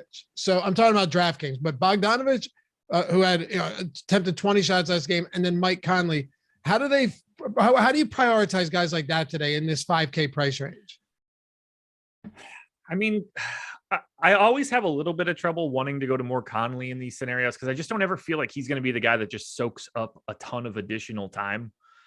I think Bogdanovic at 5,700 is probably the guy that I like the most, but it seems like the ownership is already there as well. And I've got him at 37 minutes. So I can't even give him the real bump. So if you're asking me who I really want to get out of this entire group, I feel like I'm more likely to go to like Royce O'Neal at no ownership. Okay. 3,800, just take the shot if you need to, because I think that Bojan's going a little bit over-owned. I get it. Bojan's very volatile too. I mean, yeah. When you think about this matchup, you just think about Bojan Bogdanovic, there's a couple things, right? One, he is volatile because peripherals are they're very hard to come by with Bogdanovic. There will be games where I've seen him. Remember, he scored like 30 points with zero other stats before. Yeah. That's happened, but also it's not a great matchup. He shot remarkably well last game, but it's still a tough spot. Good perimeter defense for Dallas. Is it possible that Bogdanovic plays a lot of minutes and still doesn't pay off his salary? I think so. I also think at that price, he's still a good play if he's going to play 40 minutes. I'm not saying that at all. Oh yeah, same situation here. Okay, yeah, like 5,700, 40 minutes for a guy that could get up, 18 to 20 shots with half of them being threes. You can get there, but Bogdanovic can also leave you in a spot where if he's not shooting well, you're wishing maybe you were underweight on it. That's all I'm saying. So what else do you want to talk about? I think we got through most. I guess Golden State would be the last thing to hit on here. Last game of the night, 10 p.m. Yeah. Do you assume that Curry comes off the bench again? I do. Don't really have much of a lean here. They're not going to push him. They're up a game. Assuming this game is going the way that they want it to, like they just don't have a real reason to break him in case of emergency yet. So I'm guessing 28 to 30 minutes. You take it easy on him.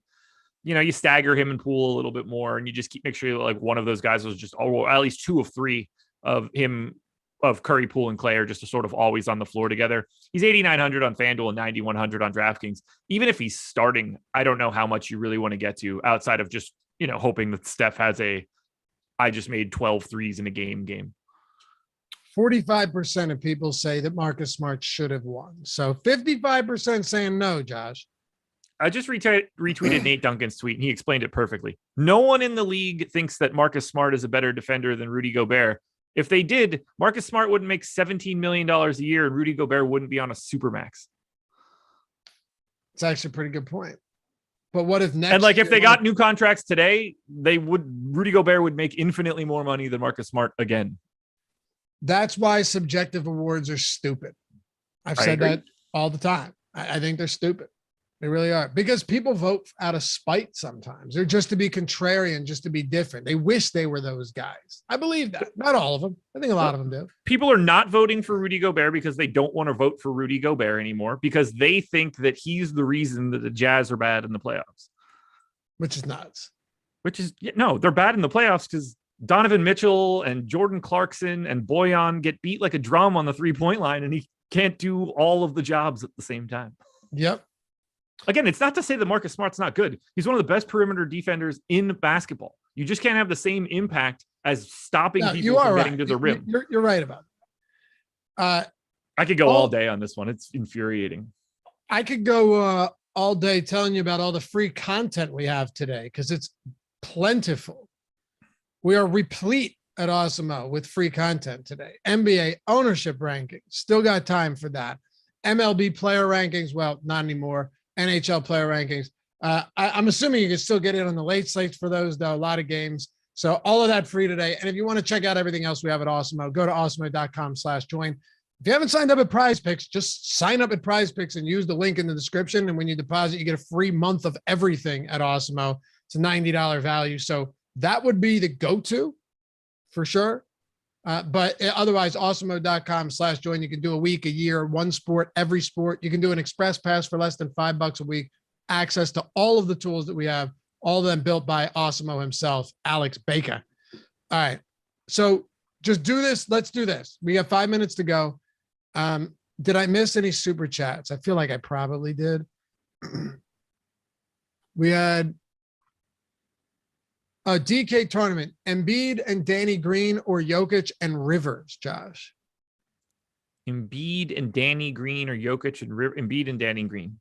Yeah. The thing with Rivers is he played and then it looked like he was in the closing lineup, but doesn't mean he would have closed last game. All the starters came off anyway.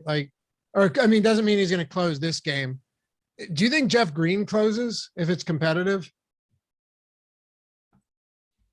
Because that could mean 5-6 potentially extra minutes.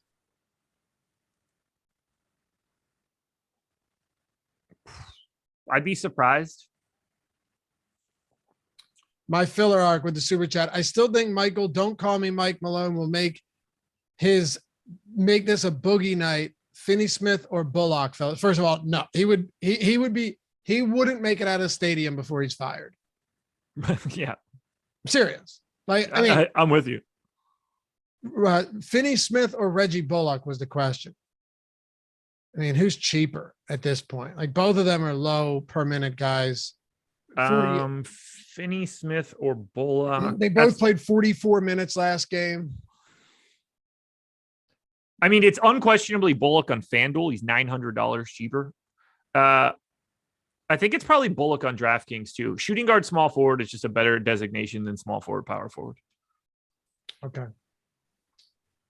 What I wanted to ask you is just the final thoughts on the Warriors here, and after what we saw last game, how do you think this team shapes up tonight in game 2? Not a lot of priorities here. I think Draymond might be my favorite guy out of anybody. 6,700 on FanDuel, 6,500 on DraftKings. But like, I think Clay's properly priced. I think Wiggins is properly priced. I think Jordan Poole is way overpriced on DK. He's 6,300 on FanDuel, so I still think he looks good there. I don't really have a ton of interest in Steph or Otto Porter. This is just not a team I'm trying to get to, both in the playoffs in this first round and with Steph being sort of like in between right now. It kind of negates a lot of what you want to do for Golden State. Ghetto Farmer Boy, can you ask Josh to explain again why he thinks college basketball is better? I think he said it's because NBA players don't try and college isn't about the money. I'll ask that in a second. We are hanging around. That was Ghetto Farmer Boy. After this 30 minutes, stick around with us. We still got about 2,000 people watching. We're going to have some fun. We've got Philly and Toronto coming up. We're going to take a look at some ownership and everything else here. And then Mr. Moneybags in our premium Discord. And then Rhyme Life Music. So what do you guys think about locking Van Vliet? So we got 2 minutes, Josh. What do you think about just locking Van Vliet? I know it's late for this. Sorry, guys. And then would you go Van Vliet, Maxi Kleber, or OG Anunoby and Barton? OG Anunoby and Barton for the second one. Would I lock Van Vliet? No, but like, I wouldn't really lock anybody. I don't think it's the like craziest idea in the world to lock Van Vliet. No, like he's on the short list of guys that you could do that for. It's not necessarily like what I would expect today. Appreciate you guys hanging with us as always. This has been a fun show.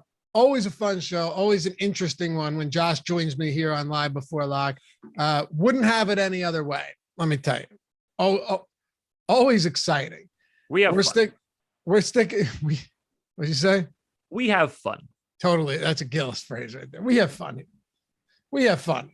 We need to do our live streams later, like him doing these Joe Rogan streams where we both drink like 18 Bud Lights. Dude, he crushed 16 of them on a show. We got to get him on the show. He likes to gamble. I think we could probably pull that off pretty easily. You think? I mean, I think we get enough viewership that he could be like, "Oh, you guys are both from Pennsylvania?" Yeah, maybe. Hit him up, chat. Just spam it. No, I'm kidding. But yeah, we're hanging out. I mean, how many followers does he have on Twitter? 150. Is it? I think it's 150. I'd imagine it's a lot less, or it's a lot more than it was like 6 months ago. Yeah, he's got 150.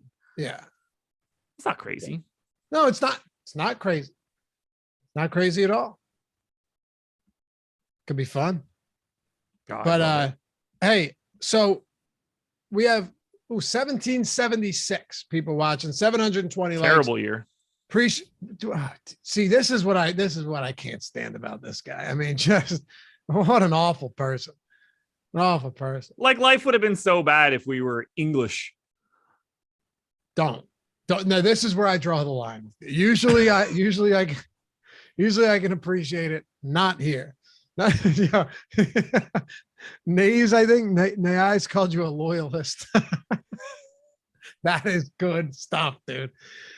So someone said I refuse to take this bait. Don't do it. Don't do it. Just don't do it. And we're still getting likes. Like, there are people that just find this shit hilarious.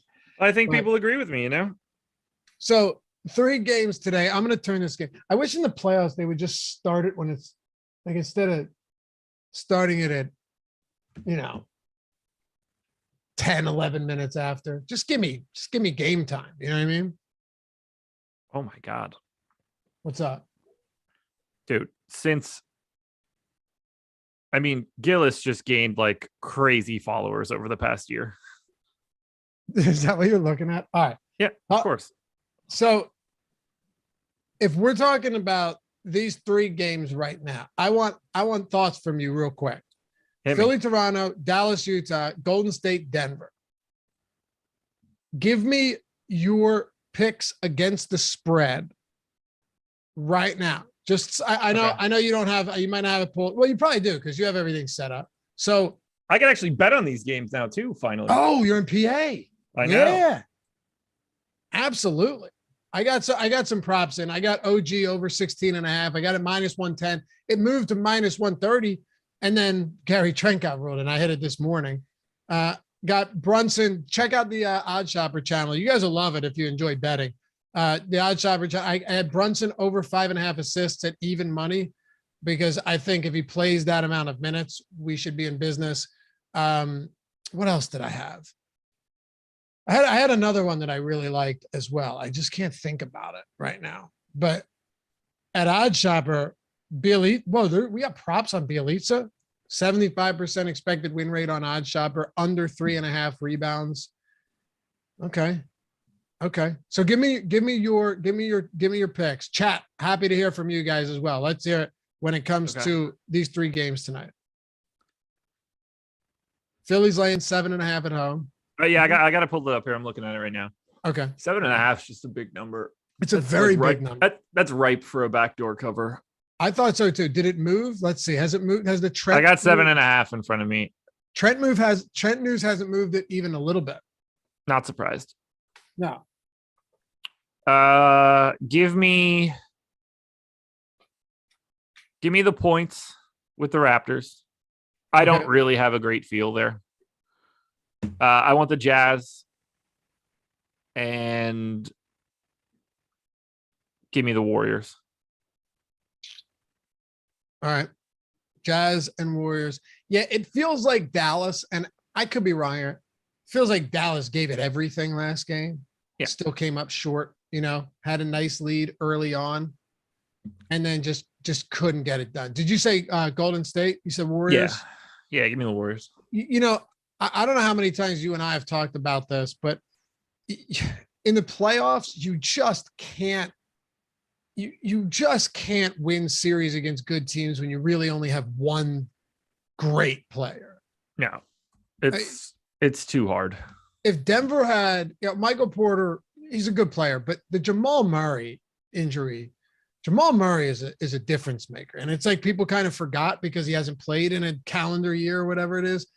Jamal Murray's had some huge playoff games where he's completely taken over and kept them in series that they didn't even belong in. And he and Jokic play so well together. So well off of each other. Wasn't it Denver that went down like 3-1 in 2 straight series? Yeah. Utah. It was against Utah and then the Clippers. Was it the Clippers? I don't remember. Wasn't it Dallas? Maybe not. Now Dallas lost to the Clippers because Dallas hasn't lost or gotten out of a first. I think it was Utah, and I can't remember who the other one was. Okay, but yeah, they were down because they had that series where Mitchell and Murray were going back and forth for like 40-point games and just going ham on each other. Yeah, really fun. Look, Utah's really good. People need to remember that they're exceptional. They're very good. I would lay the points with Utah today as well. We have the betting tool. I don't know if people know this, but we still had the free trial for the NBA player props tool on Awesemo. I would just suggest using Odd Shopper because you can just see all the stats right there and all the best spots to bet it. But no one's ever talking about the Awesemo, the NBA betting model that's still in free trial mode, where if you go and you see our expected money line, expected ROI on the money line, expected win rate up against everything else, the one that stands out the most is Utah and Dallas. We have the XROI on the under at -17%. We have this at 211.2 as the expected total. Dude, 206.5, and it opened at 205.5. No matter who's playing, that's a low total. Yeah, real low. It's a pretty gross game, honestly. It is. It's very gross because both teams defensively are very good, and the only way Dallas wins this is if they are, a stone wall defensively. Again, that's the only way. You can't let Mitchell score 40 and Bogdanovic, shoot 11 for 20. Yeah. Remember, Gobert had no offensive output last game whatsoever, and Clarkson only played 20 minutes. You can't allow big games from these guys and expect to win. Not with DFS out there and Reggie Bullock and Maxi Kleber. It's just not going to happen. I want to put some bets in, but it went so poorly for the Masters that I really don't want to do it. Yeah, it's worth it.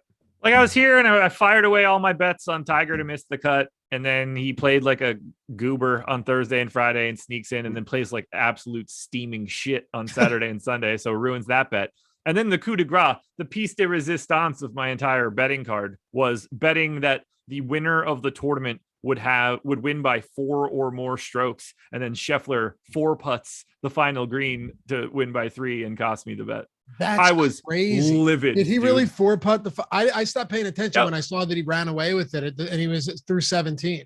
Ran the first putt by the hole, ran the comebacker by it, and then missed the final 2-footer for a 4-putt, and to cost me my bet. I thought I was going to burn my house down. I'm curious what the live spread is on. Oh, I thought Toronto just went up 7-0. I was going to say maybe you get a little bit of that. It's 5.5 now on Philly. Do you have the game on? Yeah. I wonder if the demo still works. Oh, we're not doing that. Oh, I don't mean to go. I mean, like Jordan would need it, but like it'll work for you and me. Oh, you mean just to like hang out together and watch it? Well, just go, for the final 20 minutes, at least you and I be synced up. Like I don't have anything in front of me. I got a TV here, but I don't have it on. Yeah. Yeah, well, Philly was down 5-0. The spread went to 5.5. Dude, live betting in some of these spots is great. And I'm so glad I didn't live bet Memphis the other day because I legitimately considered it when they were down by double digits and then they crawled back and then they still lost by 13.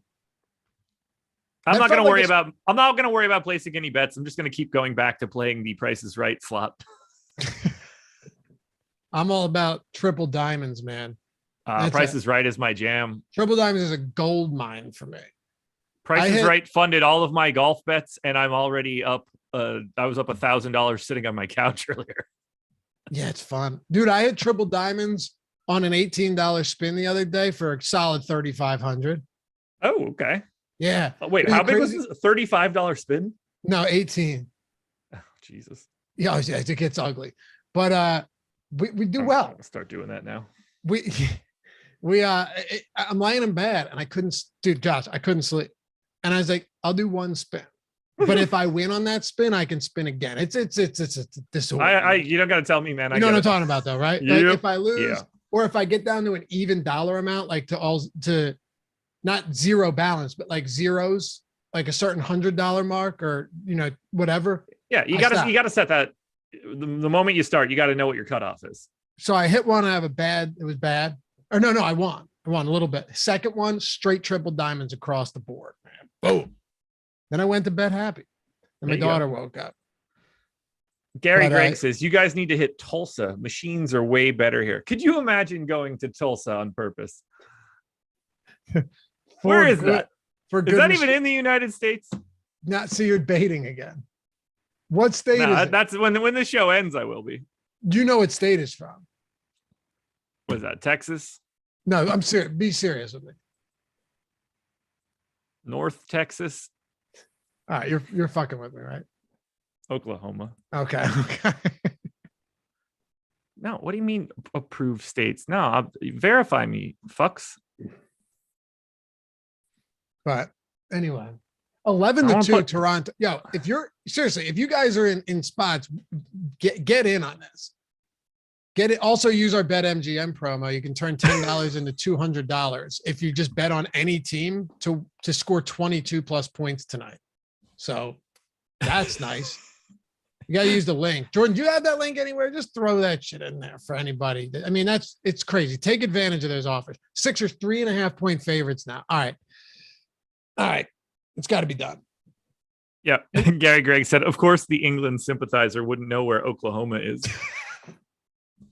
I mean, it's the place where like everybody wasn't smart enough to keep walking to the West Coast. They were just like, oh, this place will work. There's nothing around here anywhere to be found. It was. I think that's what it was. All right. I just hit Philly laying 3.5. I mean, there's 3 minutes gone in the first quarter, and you just shaved 4 points off that spread, Josh. Sorry, I was reading chat. No, I'm saying it shaved 4 points off the spread already. And it's less than 3 minutes into the first. So gotta do it. Evidently, they have medical marijuana in Tulsa. So I find that place to be way more interesting than the state of North Carolina. I also knew someone would hit you with the Trail of Tears here, and not wrong. Not wrong. What's that? Don't. You know what the Trail of Tears was? There's so many jokes here that I just don't have off the top of my head. Not even jokes related to it. Just like I can't even be like, oh, the Trail of Tears is when you lost whatever bet to me, because that doesn't ever happen. So like I can't even spin it my way. Did Jordan just bail when he... I'm waiting for this to come up, and it's not going to be Jordan anymore. It really is going to be Tom. Oh, yeah. Anyway. No, but yeah. Dude, they changed the odds on me and it didn't go through, motherfuckers. It always stinks when you can't get it in. Certainly does. All right, we're back. We're back. Did we leave? The bet's back. What? Oh, gotcha. I was just like, what are you talking about? But they took it off because Embiid's on the floor and he's hurt. Like I said, everybody, Paul Reed is the guy you're looking for today. Dude, Paul Reed, if you give Paul Reed 15 minutes in the postseason, he should have him in every lineup. Every lineup. Well, they probably won't give him 15 minutes because he had a good game and Doc just basically told him he was a piece of garbage and we shouldn't even ask questions about why he doesn't play more. Wait, what happened? You didn't see that? After game one? No, after the final game of the regular season. Yeah, because Paul Reed's actually a good backup because he's a high motor, high energy guy, good rebounder, insanely feisty defensive player, and he can clean up around the basket while DeAndre Jordan couldn't jump over a dime. It's crazy. Yeah. What did Doc And he basically say? told everybody that they were stupid for thinking that Paul Reed should play. Does that not sicken you about Doc, though? Any question you ask him that even a little bit questions his decisions, as a coach, he turns it back on you and makes you look like the scumbag as the reporter. And all of them are legitimate questions, too. I got to see if I can find the quote because it's like bad. You could ask Doc, why did you have Korkmaz, Shake Milton, DeAndre Jordan, and another bench player out there for a 6-minute stretch in the fourth quarter? He's like, what are you, an idiot? The guys retired. Go ahead. They asked Doc Rivers if B-Ball Paul would see more time moving forward. And his response was, we're not going on a Paul Reed victory tour. We're trying to win a championship. Why would you say that? Like the guy just had he's there. He's on your team. Yeah. And he had a great game. Yeah. That's so dumb. Even if you don't want to play him more, your answer needs to be like, well, he had a hell of a game. Maybe he is playing his way into more minutes. Right. But we got playoffs coming up and that's not what we're thinking about right now. Yeah. That's fine. That's fine. But I mean, that's a totally innocuous question. And it's almost like he knows, even by that being such a tame question, that he was wrong by the way he defensively responded to it. And then DeAndre Jordan's not even in the rotation anymore. What happened? Well, Paul Reed is going to be the guy that's in against non-big centers. They talked about it a little bit. DeAndre Jordan is going to be the backup when they play centers that are centers. And Paul Reed is going to be the guy that's the center when it's like Precious Achiuwa. DeAndre Jordan is still a liability though. Oh yeah, I agree. I don't think that's a good thing or correct, but they are going to bounce back and forth depending on who the center is. Carlos Manzo said, that's how Josh answers people, Laffy. It's so true. Carlos Manzo's got some good ones sometimes. I mean, that one's spot on. He's not wrong. No, not at all. I can't get the casino to pull up. It's not checking me. Oh, we got a free bet of the day as well. Follow our handle at Awesemo Best Bets. Draymond Green under 7.5 assists at plus money on Caesars. That one's from Alex Baker, Awesemo himself today. I agree with that under, so you guys should get it. Yeah. Dre did have 17 potential assists last game, but that's still a lot of assists in a spot like this for sure. It is indeed. Where are the best props coming in? We still got 900 people watching too. Appreciate you guys hanging out. This is always fun. Hit that thumbs up. I think we can get to 800. 46 likes to 800. Very doable. Jordan, hit thumbs up if you haven't done so. Get us one step closer. It's been fun, man. I miss our shows like this. Playoff basketball, man. Baby. We're back. I can't wait till we have what we're about to have for these games. Oh, it's going to change the world. I mean, you're not lying. No, I'm not. So, although I would just take location assist here that would change the world too. Anunoby is it's because you got Zoom open, probably. Really? That can happen. Yep. With certain like poker stars, if you have Zoom, you're not bailing. I saw that. You saw the wheels turning. You're like, Zoom crashed. Anunoby's got. Someone said he had 2 fouls. I'm still showing only one. Now it's showing that he has 3. That can't be right. That would not be good. Anunoby has 3 fouls. 748. What? It's 748. How did he do that? That can't be right. Like if you look at the box score, it says 1. If you go to plays, like the NBA app, if you go to plays, it'll show how many fouls on that. Like how many of that was there was 1 foul, 2 foul in that plays. This says 3. So assuming it's not right, but James Harden just hit 3 straight free throws. Josh, it's a 13-12 game. So if you guys are riding with me on Philly at -3. Still very early, but they're at -6.5 now. So game of swings in the NBA. If you can get in on some of the live action, they might not hit it, but you'll take that all day long. We had less than 3 minutes gone in the first quarter. You just got to make it happen. I'm hoping the Raptors get another bucket. I'm going to try to grab the Sixers. Yeah, for sure. I mean, while I continually just press this spin the wheel again button while I don't even pay attention. So Trent, this is interesting too, right? Gary Trent, Josh, 3 minutes and 45 seconds in his first rotation. Yeah, that's not great. What's diamonds? Triple diamonds. Not double, triple diamonds. Life. Not changing. Da Vinci diamonds? No, triple diamonds. Just scroll to the T. I got it. Someone said Trent's vomiting. I don't think that's on the floor. I don't think that's true, but it would be. That would be something. That would be a spectacular sight. And I don't say spectacular in that I would enjoy it, but it would be kind of crazy. First guard to win Defensive Player of the Year since Gary Payton in 1996. That's nuts. Triple diamond. The path to riches is paved with diamonds. They're not lying either, man. I had for 700 last night on double diamonds and the triple bar. Like it's doable. You can have some decent little wins in there. Why do you play this? What do you mean? Why do I play it? There's so many like fun slots to play, and you play the one that looks like a slot machine. Yeah. Ugh, it's ugly. I'm a grown man, Josh. I don't play ones with like the. Oh, did you have a win there? Yeah, those aesthetics mean a whole lot less once you start raking it in, fella. Yeah, until you try to climb the mountain with the yodeler and you get a spin for 25x. Those don't do it for me. Price is right. Those don't do it for me. I like the triple diamonds. You got to go to the 9 lines though. You got to do 9 lines. Go insane. I already have 9 lines. Okay, you got to go 9 lines. Otherwise, not nearly as fun. I don't need to take any advice from you on doing 9 lines. That's fair. That's fair. Okay, so I'm trying to look this up on Twitter to see if Trent came. You know what it reminds me of?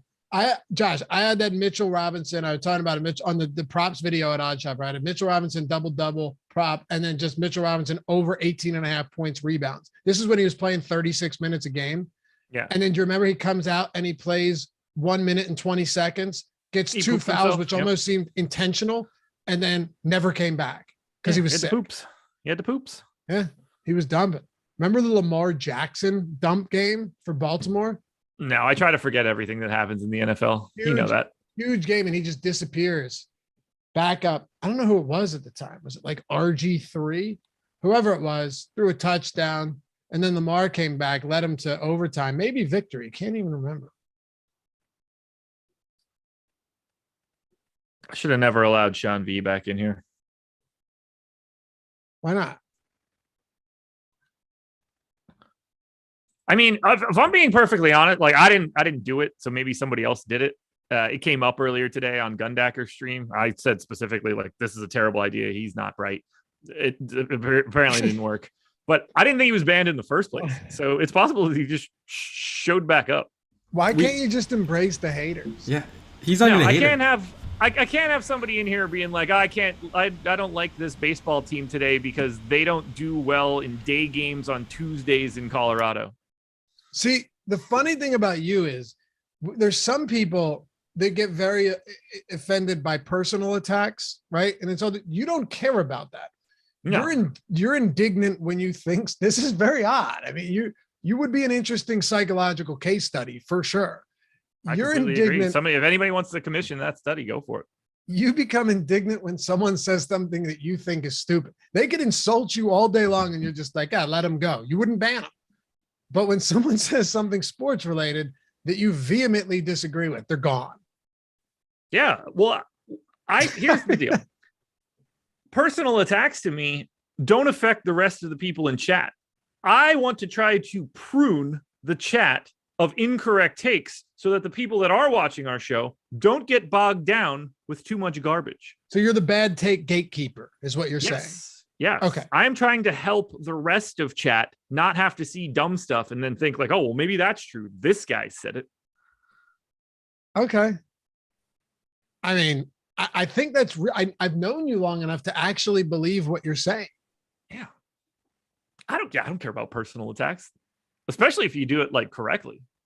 Because I was gonna say, thicken your skin up, Josh, toughen up. But then I realized it has nothing to do with that. You don't care. No, not the slightest. Oh man. And it's funny because a lot of people will come around to Josh Engleman.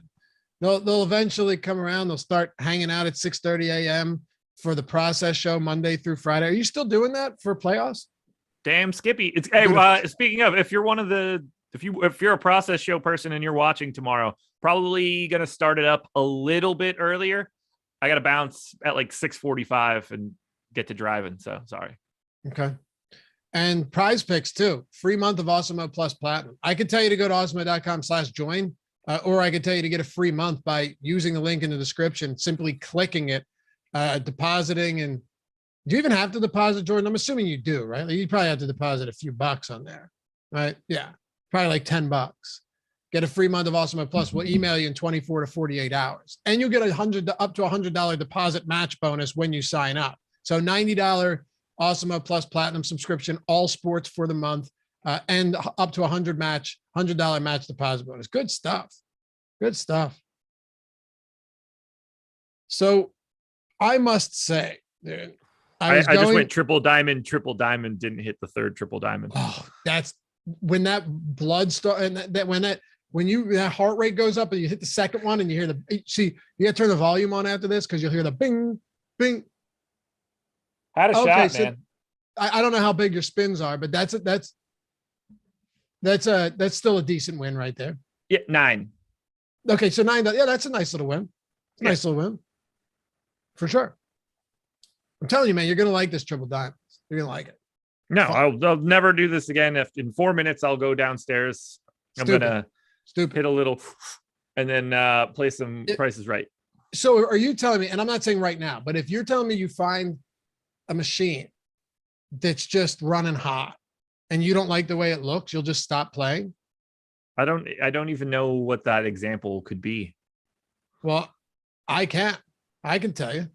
I would never sit down at this machine to begin with because it's boring. Well, you're all okay. Boring. This is like sex through a hole in a sheet. So, there's something about that that's I feel like wouldn't be boring though. It would almost be. Depends who it's with. Well, yeah. If the sheet is for concealment purposes, then I agree. Yeah.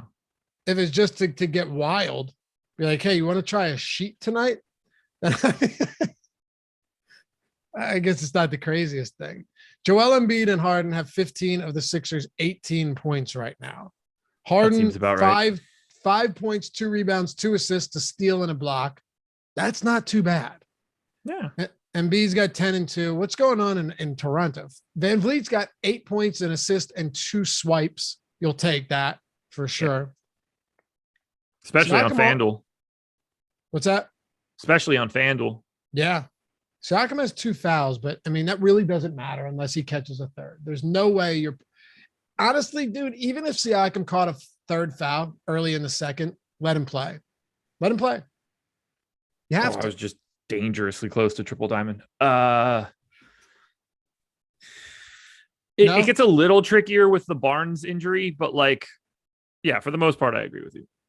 The problem is too, it's like you have the only hang up there is that do players start being more cautious defensively, and then their defense lacks. Well, you know what I mean? Their defense. Yeah, because if you're not giving it out there, then Harden and Embiid are going to punish you for it. Exactly, and that's the only caveat. But Caleb said, "Let's do ayahuasca together."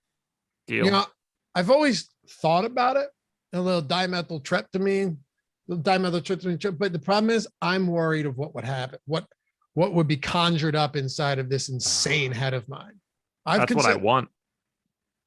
Let's go to Peru, man. We'll get a shaman.